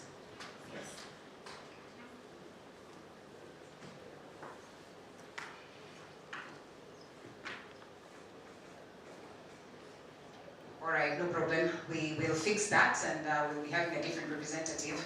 And yeah, the space is open, no problem. Thank you so much as well, Jacinta. So we begin by you, Raphael. Introducing yourself. Thank you very much. Good afternoon. Yeah, my name is Raphael Kinyunko. I work for Nairobi County Government Education Department. But right now, I will speak briefly about another sector, which is business and hustler opportunities. And this is a sector that is mandated to create business opportunities for the young, for the youth, and the communities of Nairobi. Thank you very much. All right. Good afternoon. All protocols observed. My name is Dr. Esther Kimani. I want to make a correction that I do not represent the youth in Nairobi City County. However, I work for the Nairobi City County government in the education department, and I will be here to talk about the programs that have been put in place towards prevention of violent extremism in the 5 years county's integrated development plan, that is the CIDP, and what we are doing as the Department of Education, where the act, or we can call it a bill, it is yet to become an act, is domiciled. So that is what I'll be talking about. All right, well, thank you. I apologize for coming late to the panel sitting. I'm Dr. Mbagi Neles, representing the PS Youth Affairs and the Arts. So I'll give a slight preamble for you to be able to loop in issues concerning the art, because maybe you are forgetting about that part, which is also very critical. So there is an officer, I have several officers here, and you are also our client. So we have two passions of people, the internal client, the external client, the youth, whom we serve on day-to-day basis, and that's why you found Virginia, is it Virginia, of West of Hand. Very empathetic that the focal point is the youth office. So before I give the panelists, I want this to be a bit clear so that you set the table and don't worry why Jacinta is here or she's not there. In this room, we have our officers. Madam Olivia is one of the officers. And we have also the regional director, county director of youth affairs and the arts, who is Daniel. Okay. There is Madam Jacinta Miwi, county director of youth from Kiambu. And I've been listening to the youth here. And don't be worried of the voices you're raising. Like the young man who says we have the game. That is true. But I'll also tell him in the policy direction so that he can be able to know that we are having the game.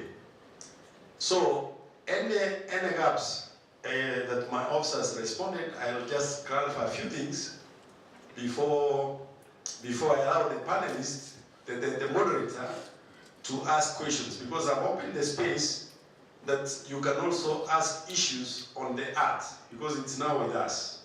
And so, Dr. Cornelius, for purposes of clarity, this is largely about them telling us what opportunities are there, and then we can follow up with questions.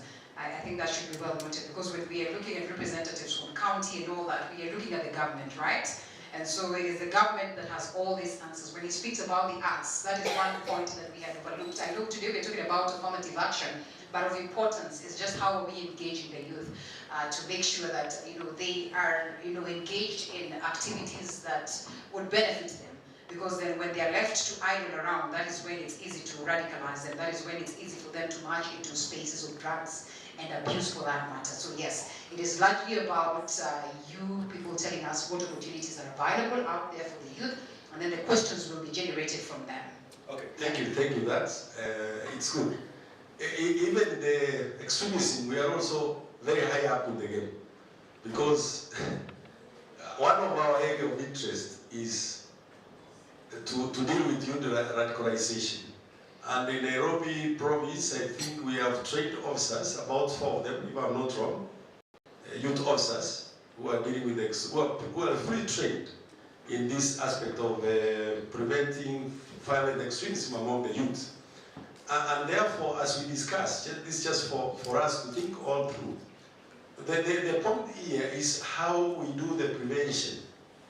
Because of this, Madam Olivia gave a one program intervention on the art to reach youth and how it addresses this. But within the same government, within the same ministry, that complexity is taken care of. We know they are the vulnerable. They are the vulnerable. Therefore, moderator, I'm only opening the latitude that my concern here is that as much as we discuss, and you have the opportunity of having the policy takers on your table, there are very many patent issues they have raised. I've shared with my colleague, the honorable there.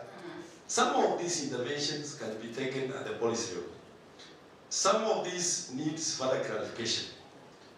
And again, all of us must change. Because when we talk of forums, it's a very old way of doing things.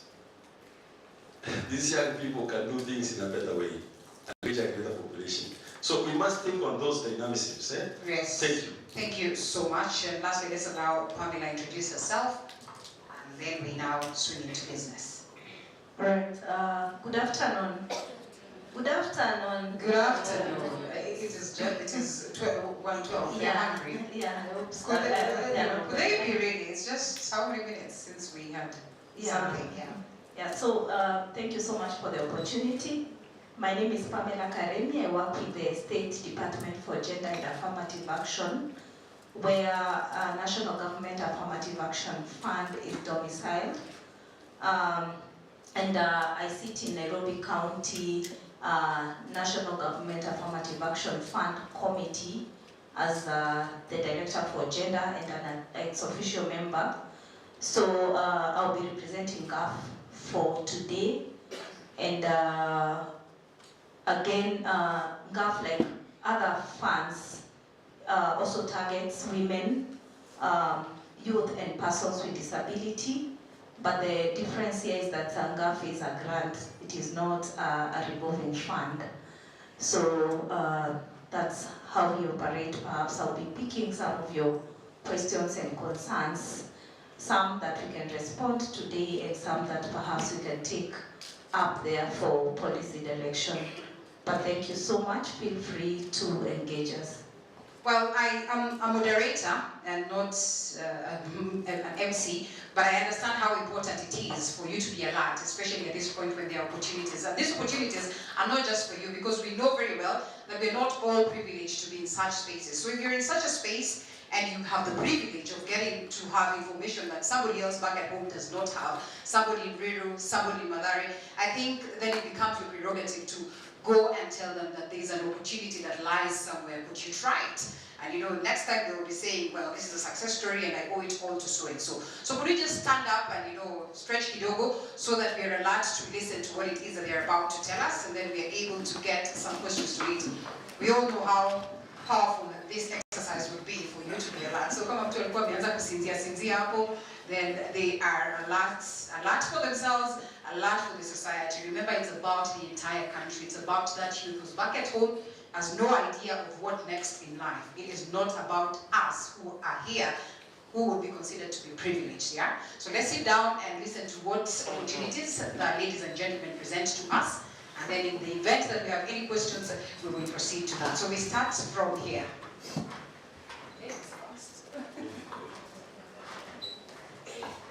So just to get a clarity, you want me to talk about the opportunities? Yes, that you're presenting as an entity.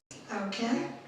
Like I said, I work for a sector that is concerned with issues education or matters education. That is early childhood and development education, ECD, as well as vocational education and training. However, besides education, our sector is also mandated to ensure that youth affairs or youth empowerment programs, as well as skills and talent development, is facilitated and enhanced. We're also the sector that houses sports in the county government and social services, where we carry out such functions as community empowerment programs, among others. Now, as it was earlier said, we are very keen on ensuring that the county government spearheads programs that are towards prevention of violent extremism. And I'm very happy to be joined here by one of our members of County Assembly, Honorable Waithera Chege, who is a proponent and a key supporter of violent extremism issues. And I think she is very passionate about these issues. So when I talk about these issues in her presence, I am honored, because I know that she's actually a champion in this field. Daktari, allow me first of all to apologize for having not acknowledged her presence. I realized that she marched in when we were on the other session, and so it's an honor when she's going to have you. Thank you so much for creating time to be with us. Right. Thank you. Therefore, all the areas that I touched, on which I said that the county government in the sector that I work for is mandated to perform, all these are vehicles to carry prevention of violent extremism messages. Why are we saying that ECD is a vehicle, yet we know that this is the transformative age of a child? Can an ECD child understand prevention of violent extremism? can an ECD child understand radicalization? What do you think the answer is? I think to me the answer is yes. And when we start inculcating this information right from the transformative age, right from that very tender age, we are going to create a generation that will be against violent extremism. Because we know that once a child is trained properly, then once they mature, as they mature, those values that are inculcated in them grow with them, and they go towards ensuring that they actually practice them even in adulthood. Therefore, in our county integrated development plan, which is one of the county planning documents, we have programs. For example, we have programs that are aimed at sensitizing members of the community of the early childhood development and education. We have programs for sensitizing instructors and trainees in the vocational education and training, as well as those that are to sensitize members of the public through the community groups that we have. So in the first year of our CIDP that we just started this July, that is financial year 2023-2024, that is the first year of the CIDP, we had proposed that we would need around 19 million to carry out prevention of violent extremism programs, 13 million, to carry out programs that consist pre-primary instructors and children sensitization programs, as well as vocational training, instructors and trainees programs. And here, we are looking into using those activities that are in these programs. For example, we have music and drama, that is co-curricular. We have film, and we are going to inculcate and to ensure that messages that carry patriotism and values for our country, value for our environment, and also peaceful messages are actually infused into these co-curricular activities. In the second year, we have indicated that we may require around 12 million. In the fourth year, 14.5, and in the fifth year, 16.5.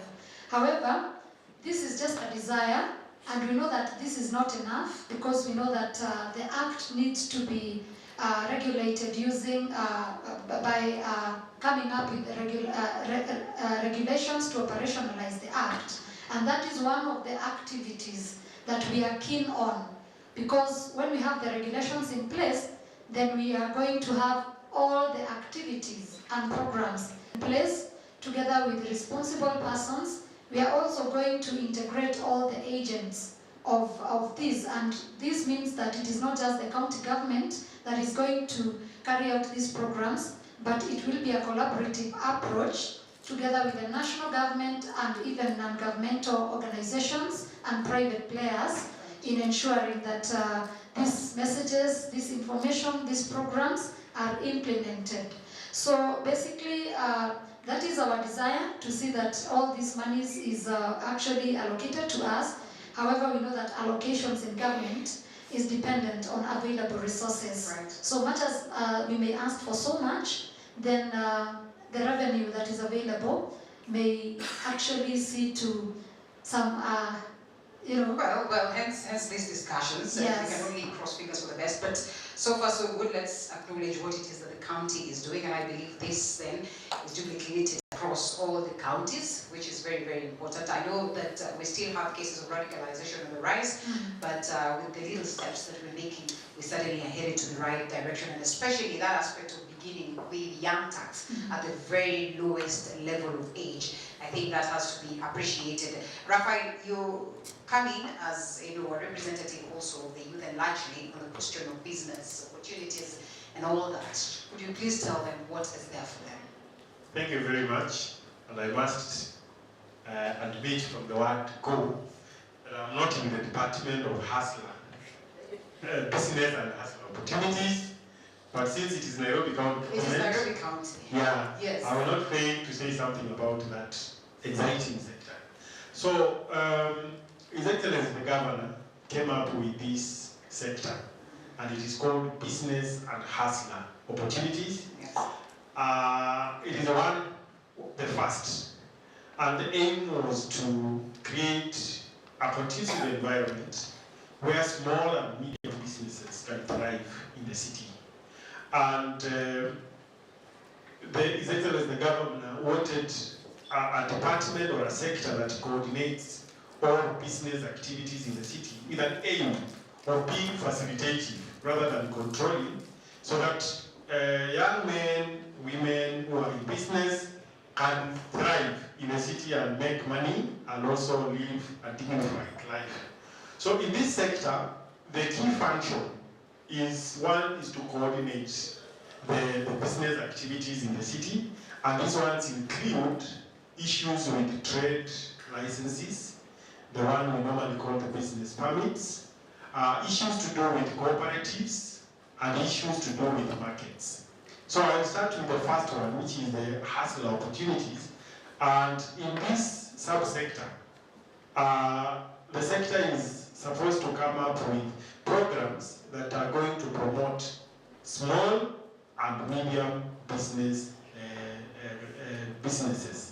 How are they going to come up with these policies? One, they will look at the issues of licensing and permits, so that they provide permits that are responsive to the needs of these small businesses. I'll give an example. Before, there are these schools in informal settlements. We normally call them the upbeds. They happen to have most of our students in the city. And initially the licensing program was that they were supposed to pay according to the enrollment. So with consultation with this sector, they have had conversations and dialogue, and now those schools that are serving the law in the community, the low income earners in the community, currently are only paying 3,000 shillings per year, regardless of the number of learners they have in the school. Why? The county government understands that they are providing a critical service to our people, and most of the time they are not looking for profits, but they are looking for that solution to education. Remember, education is a basic right, and every child is entitled to that. Then number two, we have the markets. The markets and the trade subsector. And this subsector, under the hustler opportunities, is supposed to ensure that we have enough markets in the city, so that we can move the hawkers from the cities, and we make sure that we have many people engaged in meaningful businesses. Raphael, there was a question there as to the aspect of space. Yeah. That there was a concern, that is with the previous set of panelists, that I am sure wasn't answered well in terms of creation of space for them to conduct business without having to worry about the city council mascaras and all that. Is that also being looked into? Yeah, that is where I come into. So number one, we are building markets. Right now, we opened a market in Kariako. We are doing a market at Kagundo Road. There's a market at Ruai. There's a market at Dagoret Corner.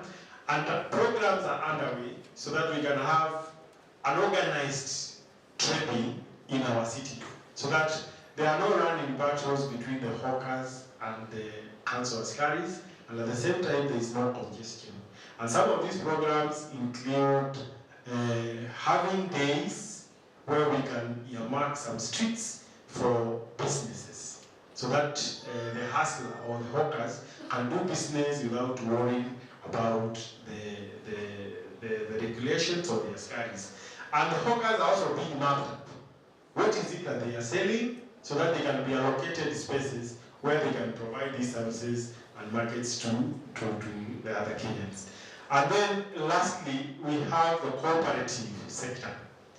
The cooperative subsector is aimed, it exists to provide the cooperative movement to the small and medium businesses. Why? If you exist alone, you will not exist for a long time. These cooperatives, when they come together, they will be trained, they will be given advisory, they will also get the tax exemptions, and it will also inculcate the culture of saving At the same time, the members of the cooperatives will thrive as business people. So the sector of business and hustler opportunities is anchored on those three subsectors, and each sector is running programs that are aimed at making businesses, easy to run in the city, and also reviewing some of the permits to ensure that they are in line with the needs of the Kenyans. Thank you. Would we say that this swings to action almost immediately? Are there timelines? Because most of the people would want to understand that. I might not be in a position to give you the specific timelines, but the work of the government is underway, and a lot is happening as we move on. All right, we're looking forward to that. Doctor, before we come to you, let's allow, Karini here so that she can speak of GAF. GAF we all hear about, but perhaps most of us have not taken time to understand just what exactly is this national government affirmative action fund, and especially when you see the women in parliament quite hugely speaking about it, it almost feels like it's about the women and not anybody else. Perhaps to clarify that, even as you tell us of what is there for people to benefit from. All right. All right. Thank you.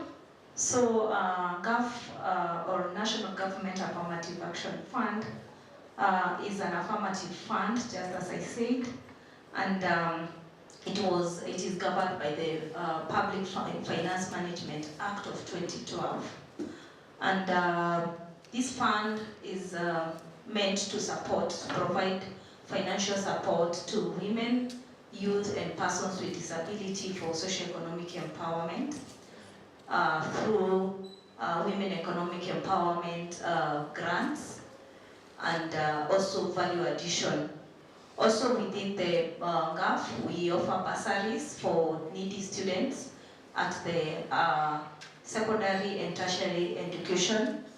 We also have what we call county-wide projects, where we identify things like talent search, sports tournaments, skills empowerment, income generating activities.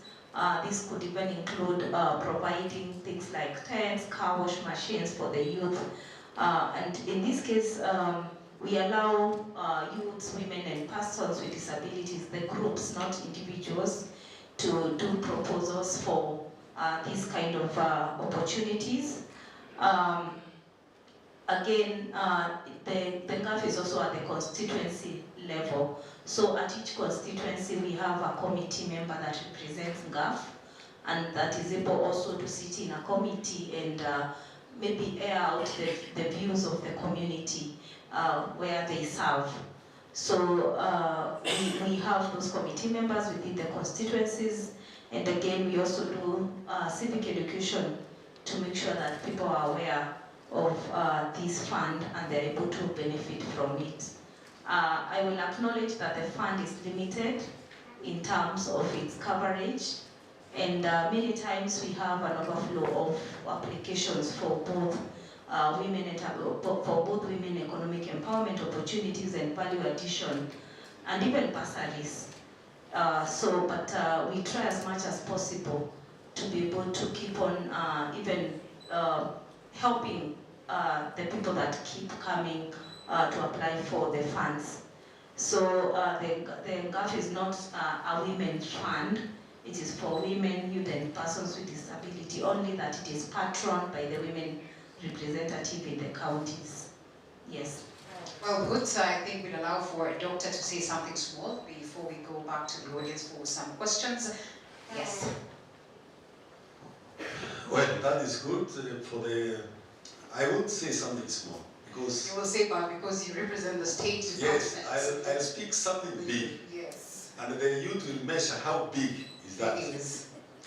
Because we are here for them. You know, even PS, Mali is here, PS for youth, sport, youth affairs, and the art. And here's the client from Matere is complaining, the client from Kiambu is complaining, the perceptions of the youth, and if the youth, the nation is age 18 to that 5. A very quick one before I say what we do. Can the people who are 18 years to that 5 stand up? If you know your age is 18 to 35, usimame. To tell you, what is money. People don't like saying. No. Hawa ni wazao. Ikiwa wewe umri wako, tafadhali ndugu zangu na dada, umri wako uko kati ya miaka 18 tamtilia 34 years. Usimame. 35 years. 35. Haya. Sasa hawa, huyu madhari yako kijana, miaka yako ni ngapi? Sasa nimefika 36. Sasa umefika 36. You are seeing the waves of our youth. Thank you, but carry them in your heart as you walk away. Now, these are the people from here in this meeting. That's my assignment. Young people, the one from Kiambu. The assignment is very simple. Understand your ministry. Populate and communicate your ministry to the young people. So whatever I'm going to say is specifically for you to know where to go and what to get and what programs we have and how as the government reorganized, restructured, refocused the youth interest of the country. Very quickly, I can't take more than 5 minutes. Sit down. Thank you for standing up. Now, a very quick one. I said we are State Department of Youth Affairs and the Arts. Let me first explain or give you the shape of the State Department of Youth Affairs. It is structured without detail. This is headed by Cabinet Secretary who holds the 2 dockets, Honorable Babu. He holds the docket of sports also, but for us is youth affairs. We have 4 main directorates. 1, policy and research, youth mainstreaming, where Olivia was giving you the concepts and how we want to shape the evidence-based interventions and also bring the youth researchers to prepare policy briefs. These people stood here. They must be trained by Kimber or by Olivia how to prepare a quick government policy brief presented to governors watch on prevention interventions and how they can be effective, for example. That is Olivia's docket. In the same docket, we give a range of one of the international tools, the Youth Development Index. It is not there in this country, but that directorate is spearheading the development of Youth Index, which gives you indicator measures across all the domain areas, even how your interventions have been addressed, and whether you are working positively with your resources, whether you are making an impact or not. In a touch, they do that on a simple way. If you don't know touch Olivia, she will tell you more. And then we have a directorate called Youth Talent Innovation, which also covers programs. We have a directorate called Business Skills and Enterprise Development. That is your directorate. We also have a directorate called Youth Social Development, where radicalization, extreme behaviors falls up the community level. They have a program called Youth Social Community Development Programs. So tie to these people and knock to their doors. That is just program range.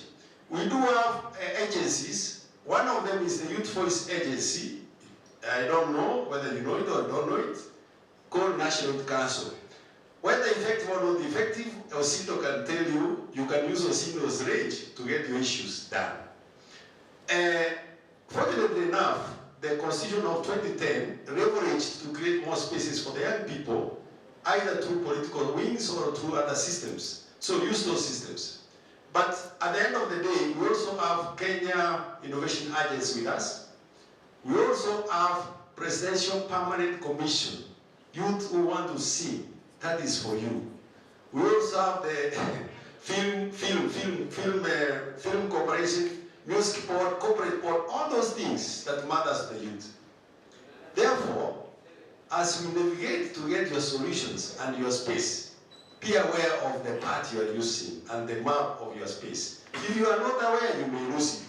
Now, in the field, we do have structures and offices everywhere. Right from the county, we have people we call regional coordinators. and then the county directors of youth, and the sub-county directors of youth, and we have other structures we call youth empowerment centers. Young people of this country, the one who stood, let it not be a message of the past that I wish I knew. Use those structures, access these people, they'll tell you everything you want. All those complaints you raise, like the one of the private sector is doing better than us, let us know that through the directorate policy briefs, and we give you quick interventions. So quickly, we do have programs also, the FIFA, which is a project focusing on vijana fuka na afya kwa ufupi, and there is KYOP, which is winding, but another one coming in, which they call youth nyota, youth advancement with opportunities. So all these things are there, but where is the youth? The government is not an animal that cannot be So when you say Asala came because we saw these gaps. Okay? So reach this youth officer, trouble this youth officer to link you to these spaces. If it's about talent, they can connect you. Everyone says talent, everyone says talent, everyone says there is another Naela initiative coming on, so use this space properly. That was my take. I said I'll summarize it, but you have the right to question, interrogate, and even justify the viciousness and the viciousness that you have made today. Well put, and because we are in a digital space, I would have challenged Daktari to tell us their platforms, but it's fine. I think it is for us to find them out and as well make hay while the sun shines. It's your moment. You will not complain that, oh, these opportunities were given to celebrities while you're here. You know, he's well articulated what opportunities are there for you. So please make sure that you tap into this and as well call on your friends to tap into basically everything that we've been told at this moment. Do we have any questions or any challenge, as Doctor would put it? Yes, true. I am about to leave, and I leave you with my officers. Yes. But don't ask them things that they may not be able to answer. Because some of the things you are asking, they were say, oh, you're near police. Some are very strict. They are there, we are working on them. Right. But you must put your input. Like, the young people, always, as Madam was labeling, they formulate these policies. But you know there are so many. Right. Like now, how many are they, those who stood here? They could be less than 10. But what is the population of the participants? Maybe 100. But these young people also lack the nudge of creating networks. I taught in this, your boss, Osine, how to establish yourself and create networks where you replicate your success and also spread your effect to the others. Like the young man of Kiambu, he has a potential, but I don't know how he's spreading his potential. Who else? This young man has a potential. As much as you are holding kidogo, sio sana vile, make sure that these people don't lose your fire. Okay? So that I got what you're saying. But the fund has also limitations. So when you give us ideas, we'll see how to make it friendly. But that's why the ASRA came. ASRA, if I may use that word, ASRA fund, alikuja, tafuta pewa pesa, bila matatizo, bora uko na simu. Ansia ile unaweza, panda ukitembea. But now, there are people have decided to take the ASRA and hustle the stomach. Wanasema kuomoka these days. They omoka with the ASRA. The money remains, they become reverse bureaus of non-defaulters. So the ASRA does not require what we were saying. The ASRA does not require, the ASRA fund does not require all these things the other affirmative funds do. It is there for you to get and buy a chicken, kuku, fuga, weka mayai, tembea nayo, uwe tachibu. Ukirudi, uchukue nini. That is the ASRA. That's true. But now the youth have not got it in a positive way. Because the young man considered everything political. There is no politics is life. But the government is also an entity to stay there forever. Well, even the chief hustler began and so when he speaks last, he speaks best. So I'll allow for the ladies and as well one gentleman to tell us something, to perhaps as we close this, parting shots, because they come out of satisfied. There are lots of questions from the other end.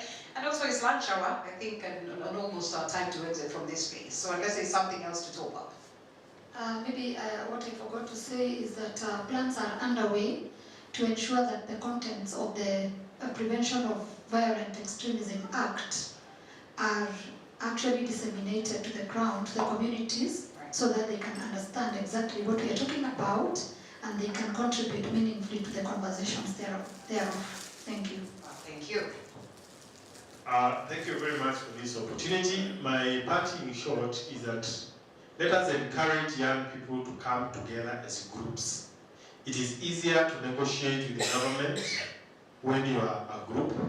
It is easier to get some of these, what do I call them? Some of these tax reliefs and considerations in permits. When you come together as a group, you are likely to get a lot of voice, and your considerations are likely to be listened to.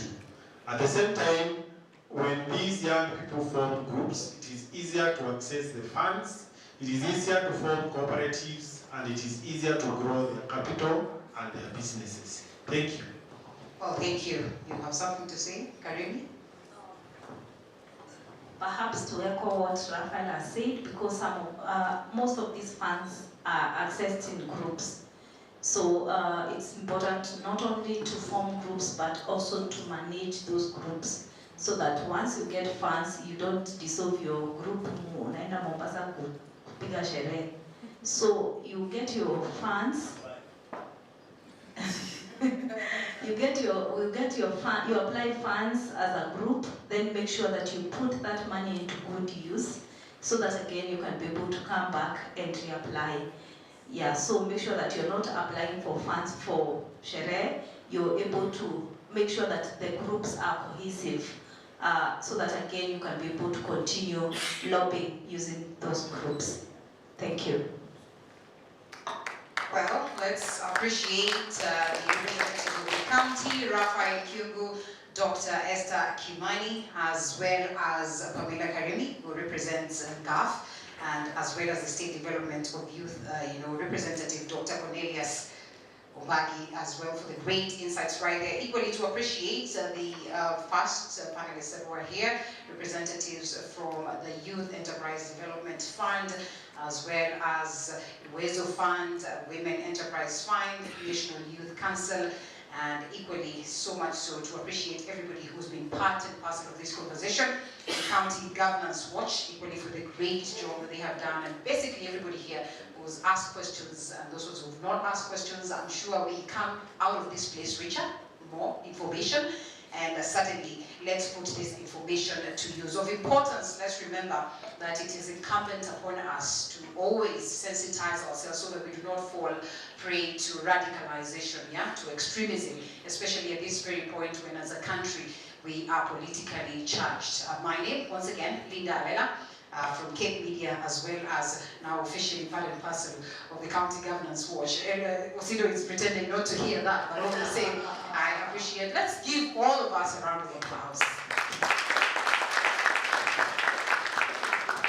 And yes, once again, acknowledgement of Honorable Waidera Chege in the house, as I then take the mantle back to you, Kevin, so that you guide us on the next step. Asanteni sana, and God bless.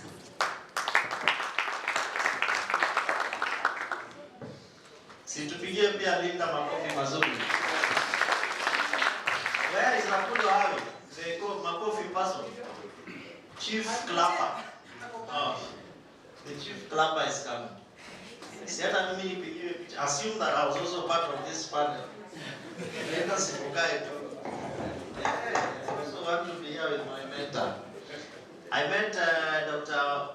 Cornelius many years ago when we were championing for the National Youth Council.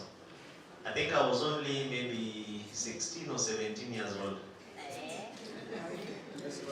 And as we were doing the mandamanos, he sent his security person, some AP, administrative police officer. Sema wewe kijana, naomba namba yako. Kuna ofisa anataka kukuongelesha. And every time now he keeps calling. Wow, are you doing? Because he told me hakuna kitu utapata kwa serikali na maandamano. If you want a National Youth Council, organize yourself. And there are some of you here who probably know about the story about how NYC was put in place. I know these days it doesn't mean anything to many young people because of many things that have happened. But it is important, as Raphael said, and as most of us have said, Dr. said it, Mingui said it, and the PS rep also said it, we must organize ourselves. Failure to which even these funds, kama fund ni political, tujipange kisiasa. Ama namna gani? We register political parties and we go and say we are members of this party, we want those funds. Ama tupeleke watu bungeni, tubadilishe the policies and frameworks. I'm saying these things so that you leave.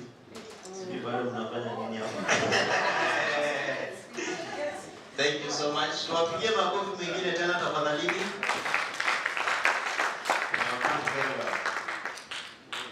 Oh, you need the mic. Asante. I know the team is going to sit down. And since morning we've been having a lot of talks. So I want to appreciate watu kuanzia asubuhi mpaka saa hii. So the first team, we had guests. So tunataka tuwapige 1, 2, 3. Okay, 1. That's what we don't do. Makofi ya kwanza inakuanga 1,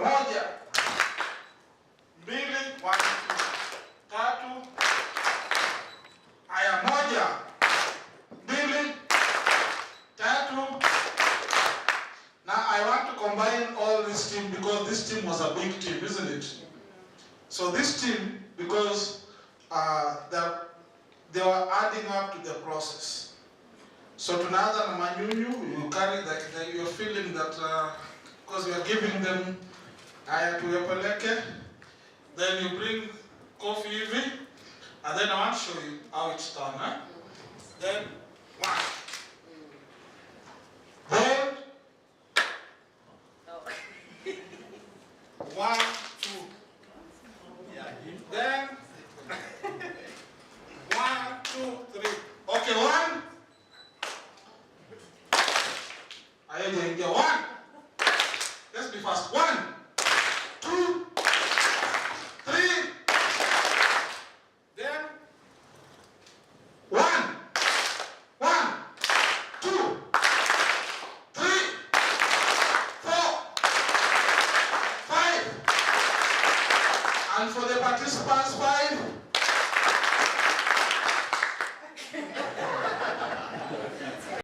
I am glad that I was not in your mathematics class. Asante sana kwa kutuongoza kwa kujipigia makofi. So we want to close, but even as we close, we acknowledge and really appreciate each and every one of you. All the agencies that were represented, I want to assure you that we made attempts to speak to your chief executive officers. We spoke to your regional directors, and because of the strong partnership that we continue to enjoy working with you, we might look like a civil society organization, a non-governmental organization, but believe you me, we are more government. By trying to create spaces for government to engage with the citizens. And that is why we said it would not be fair, Madam Olivia, for us to just have directors and CEOs speaking to and for themselves. It is also important to bring in some young people. And so we worked with your officers, the youth officers in the counties, particularly Nairobi and also Kiambu, because ACT through the Royal Danish Embassy is supporting us to do activities there. But the most important thing is that the funds, all these are the affirmative action funds, the actions are being felt in all the corners of the country. All the 47 counties feel these funds. And why we continue to have these discussions is because of what we said in the morning. We want to have policy interventions that deal with some of the issues that young people report. In fact, if you read this report that we released today, it will give you a number of recommendations that have been done by young people as we engage with them, as we interact with them across the counties and the country. So please take the copy, read it, and if you have any issues that you still need to be explained to, questions that you see that you need to be answered, reach us on our social media pages. Our email is info@cgwkenya.org. We are on Facebook, County Governance Watch. We are on Twitter @CGW_Kenya. We are also on Instagram @County Governance Watch too. And you can also call us. I'm sure all of you here have our numbers. My number is 0720-576-696. Edna's number is 0721-440-322. And in the office, you can call us at 020-440-4140. Let's talk to each other. Let's continue to engage.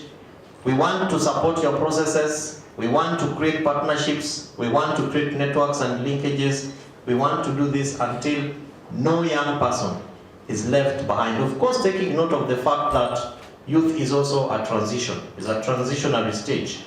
Today, like Dr. Mbagi was saying, you are 18 tomorrow. After 2 years, you are 20. You are 34 tomorrow. After 1 year, you are 35. You exit the youth age bracket. So let's take advantage of the opportunities we have right now. This is not the only thing that we do as an organization. We have many programs, as you can see from our banner outside there. So identify any of the areas that you feel that we can work together. Let's keep doing this. The PS still reiterates that he was really willing to be here, really wishing to be here until last evening, because we've been in communications, until now, as the PS told us, he was unable to come. But of course, because of your presence, we have had a very good conversation. We have 3 PSS who really have wished to come, of course, PS Interior. Then we had PS for MSMEs, Madam Susan Mangieni, who up to this morning sent me a message and said something critical has come up. I'm sorry, I will not be able to make it. And then, of course, PS Youth, Wana Ismail, who sent Dr. Mbagi and the officers who are here to be part of this conversation, including some other CEOs like CEO GAF, Roy Sasaka, who said he's in Mombasa and he was unable to come because he's been there even beyond the planning of this meeting, among several other officers. So thank you so much. I acknowledge the presence of course, Madam Esther from NCTC, who is at the back. Please wave. Thank you for being a very silent, keen observer. She works with Bwana Sankale here, and of course, Dr. Reginald Nyamira, who was here with us, the director of NCTC. Yes? Yeah, Rosalie. What did I say? Reginald. Oh, did I get who is Reginald? Rosalind. Musiseme Rosalind Nyamira. I think those are the things I would wish to say in terms of closing. Then I invite Mheshimiwa Wedera Chege to come and officially close this meeting. Not to mention that we still have had guests who want to come, but we told them we are closing, including the Governor Sakaja's rep, Dr. Nyalita Anastasia, who was asked by the Governor to come and speak here. She just asked me, can I still come or you are finishing? Because she was held up somewhere, but I told her it's not necessary unless you want to join us for lunch. So we thank you, and when we call you next time, please kindly accept our invitation. Si tumefanya vizuri? Si pia tumefanya vizuri? Si basi kutupigie kofi hata moja. Moja! Asanteni sana. Oh, you remember the Nyayo Era Club? Yes. Moja! Asanteni sana kwa kukuja. Tunawashukuru. Youth Fund, Uwezo Fund, hata Olivia huko pia yuko hapo ndani. Mawaziri walikuwa, ma-PS, mavijana, ma-directors, regional, county, mashinani wote walikuja. Funga! Fungua! Funga! Asanteni sana. I can see the people at the back are not clapping. Tumewaona sana. And we have lunch. Yes. So they take the vouchers. Okay. And we'll have lunch at the restaurant. Thank you very much. Asanteni sana. I'm the one standing in between yourself and the lunch. So I'll be very, very keen on what I'm going to have as my closing remarks. For those whom I haven't met, my name is Waidera Chege. I'm the MCA elected for Nairobi South Ward. I'm a South B Ukipenda. I'm serving my second term. I'm also the Deputy Minority Leader for Nairobi County Assembly. And I'm also the sponsor of the act that the Nairobi County team has been talking about. And I'm also properly briefed by CGW on who the participants of this meeting have been since morning. And I'm also aware that quite a number of you have been with us since 2021 when we started this journey.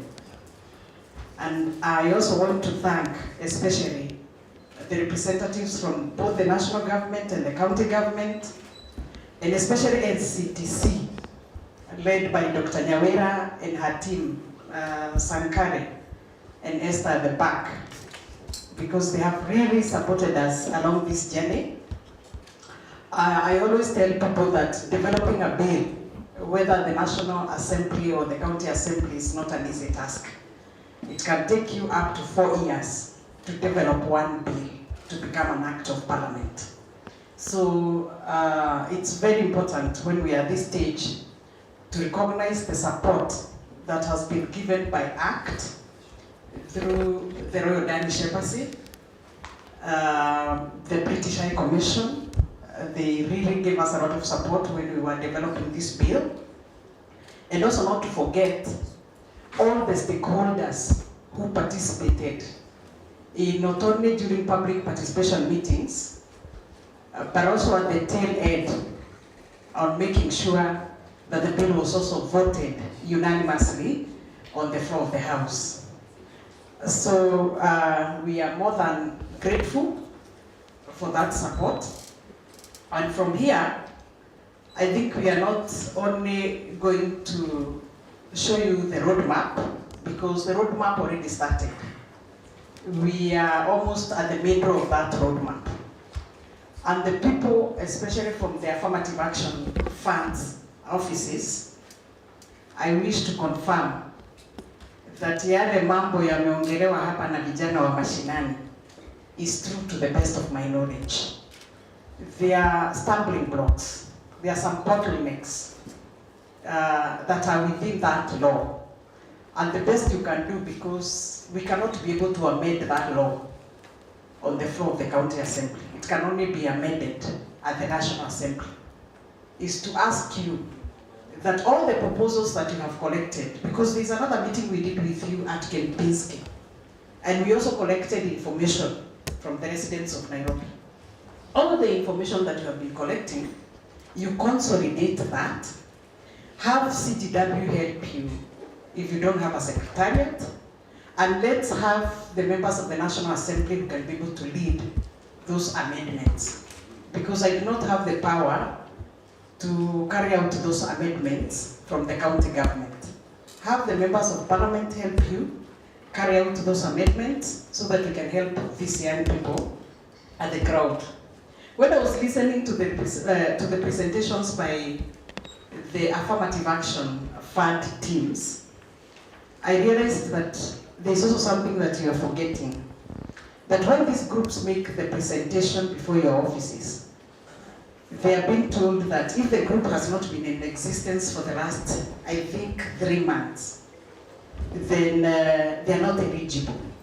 And that's one of the things that I also want you to look at, because currently I have so many groups that have made the presentation in your offices, but a quarter or half of them are being informed that they must have been in existence for that time. So those are some of the things and the challenges that you've had from this meeting and the challenges that you've had in the previous meeting that have been with you that you need to look forward to. Then you can come, we help you lobby these members of parliament so that those amendments can go through. The second challenge is, of course, the issue that was raised by a young man up there on the question of security. Unaitishwa title deed ya shamba, wewe bado hata hiyo 10,000 hauna, kwa hivyo pia hiyo shamba hauna. And the person you're going to ask for that title deed again, they are also afraid that in future this group might not be able to refund this money. Kwa hivyo pia shamba yake imeenda. These are some of the things we are looking forward to, you requesting for those amendments, because yes, the funds are there, but again when they come for second round, mnawambia pia hakuna pesa. So we want you to look at those things, and County Governance Watch has really tried kupeleka maneno mashinani. They've really done a lot of civic education on the ground, and this question of violent extremism, the county government representatives who are seated there from education department, they have talked about the opportunities. They have talked about the measures that the county government is taking to make sure that we also mainstream the bill and the opportunities and the measures. But now what they need to do, they have already said that first year they have put 12 million. Second year, 14.5 million. Third year, like that up to the fourth year. Me, my work is, once you bring those proposals, my work is now to lobby the MCAs to pass that budget. But without the budget proposal coming from the executive, we might not be able to lobby that. So it is also your work to make sure that that 14.5 million shillings is mentioned in the proposed budget that you bring on the floor of the House. Failure to which, we will come back here next year and then we say we are also targeting 15 million in the next year. But I'm happy because you have done that in the first year, and we have also made sure that the percentages are also captured in that budget. And from here, we also now move to the national government because we cannot work alone. As I finalize my remarks, this bill, because it's now an act, by the assent from the governor's office in the previous administration. Kama hawa watu wa mashinani Kevin hawaelewi the contents of this act, then who is the agent on the ground? We have tried our best through CGW to give that civic education to the residents of Nairobi. But you are the agent now. You are the person now who understands this act. Ukifika mashinani, we are not only talking about the at-risk groups. We are not only talking about the vulnerable groups. We are also talking about those people who had joined and they're in this category. We want to see how to bring them back. And I'm happy that LCTC is doing a good job, because our inspectorate department might not have the expertise to deal with these issues. The institution that has the expertise is, of course, the NCTC. And NCTC, kindly, once you go back there, we are waiting for you to give us the breakdown of that data. Due to elimisha watu mashinani, we will be able to know, like for example within Nairobi, is it Mukuru that's highly affected? Is it Roda? Is it Kirigishwa? Is it Kawangware? And once we are able to know that, we have had a discussion this morning between OSIDO and ACT, and they have agreed to sponsor some of the meetings in Mashinani. We will be doing and be coming to your constituencies to do sports. We want to spread this message through sports. We will be doing within Mashinani what we are calling the youth barazas. The Act is mentioning the youth barazas. We'll be coming to Mashinani to carry out women groups meetings and to understand where those charities are coming in. And we will be coming with these affirmative action CEOs and their senior officers within their offices.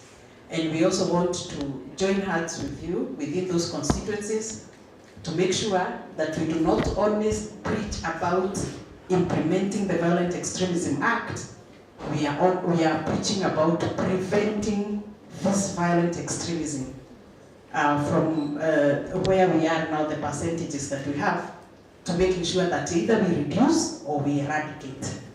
Having said that, Osido, allow me to formally close this meeting. Thank you very much.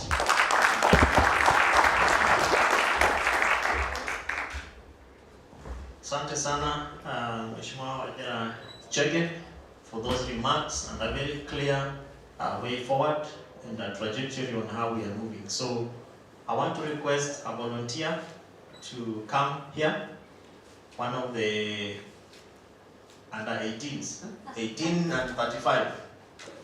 Kuja asimame hapa atuombee. Maombi ya mwisho tafadhali. And lunch will be served by the poolside. I believe that all of us have had our vouchers, so we'll go down to ground floor, then you turn to your right, then to your left as you walk. A volunteer? Are you volunteering? Thank you very much, Annington. Annington is doing a lot of good work, transformational work in Madari slums. When you see those women kneeling down and telling their askaris, please stop shooting us. We are peaceful, we are doing this. Because ya watu kama huyu Huntington, tusaidiana na wao. Please pray. Okay, let's bow down our heads and pray. Heavenly Father, it's another high time and a good time and good afternoon that we come on to you to appreciate you for the life that you've given to us since morning up to this afternoon. We are very happy. We are much with knowledge that you've gathered from here, and we thank all the stakeholders, all the planning committee that made this to happen. It's through your power that we made it to arrive here safely, and we also call upon your power to guide us and to protect us as we are traveling to various places and various destinations. We shall appreciate you and honor your name when we arrive safely. We appreciate you for our visitors and our educators. It's high time that we come unto you and we bow down to appreciate you for the knowledge and the good things that we've learned here and we take back to our community. I also thank you for the meal that is being prepared for us. In Jesus' name I pray and believe. Amen. The grace of our Lord Jesus Christ and the love of God and the fellowship of the Holy Spirit with us now and forevermore. Amen. Thank you so much. We can now disperse and live at our own pleasure and leisure. If you can use the stairs, well and good.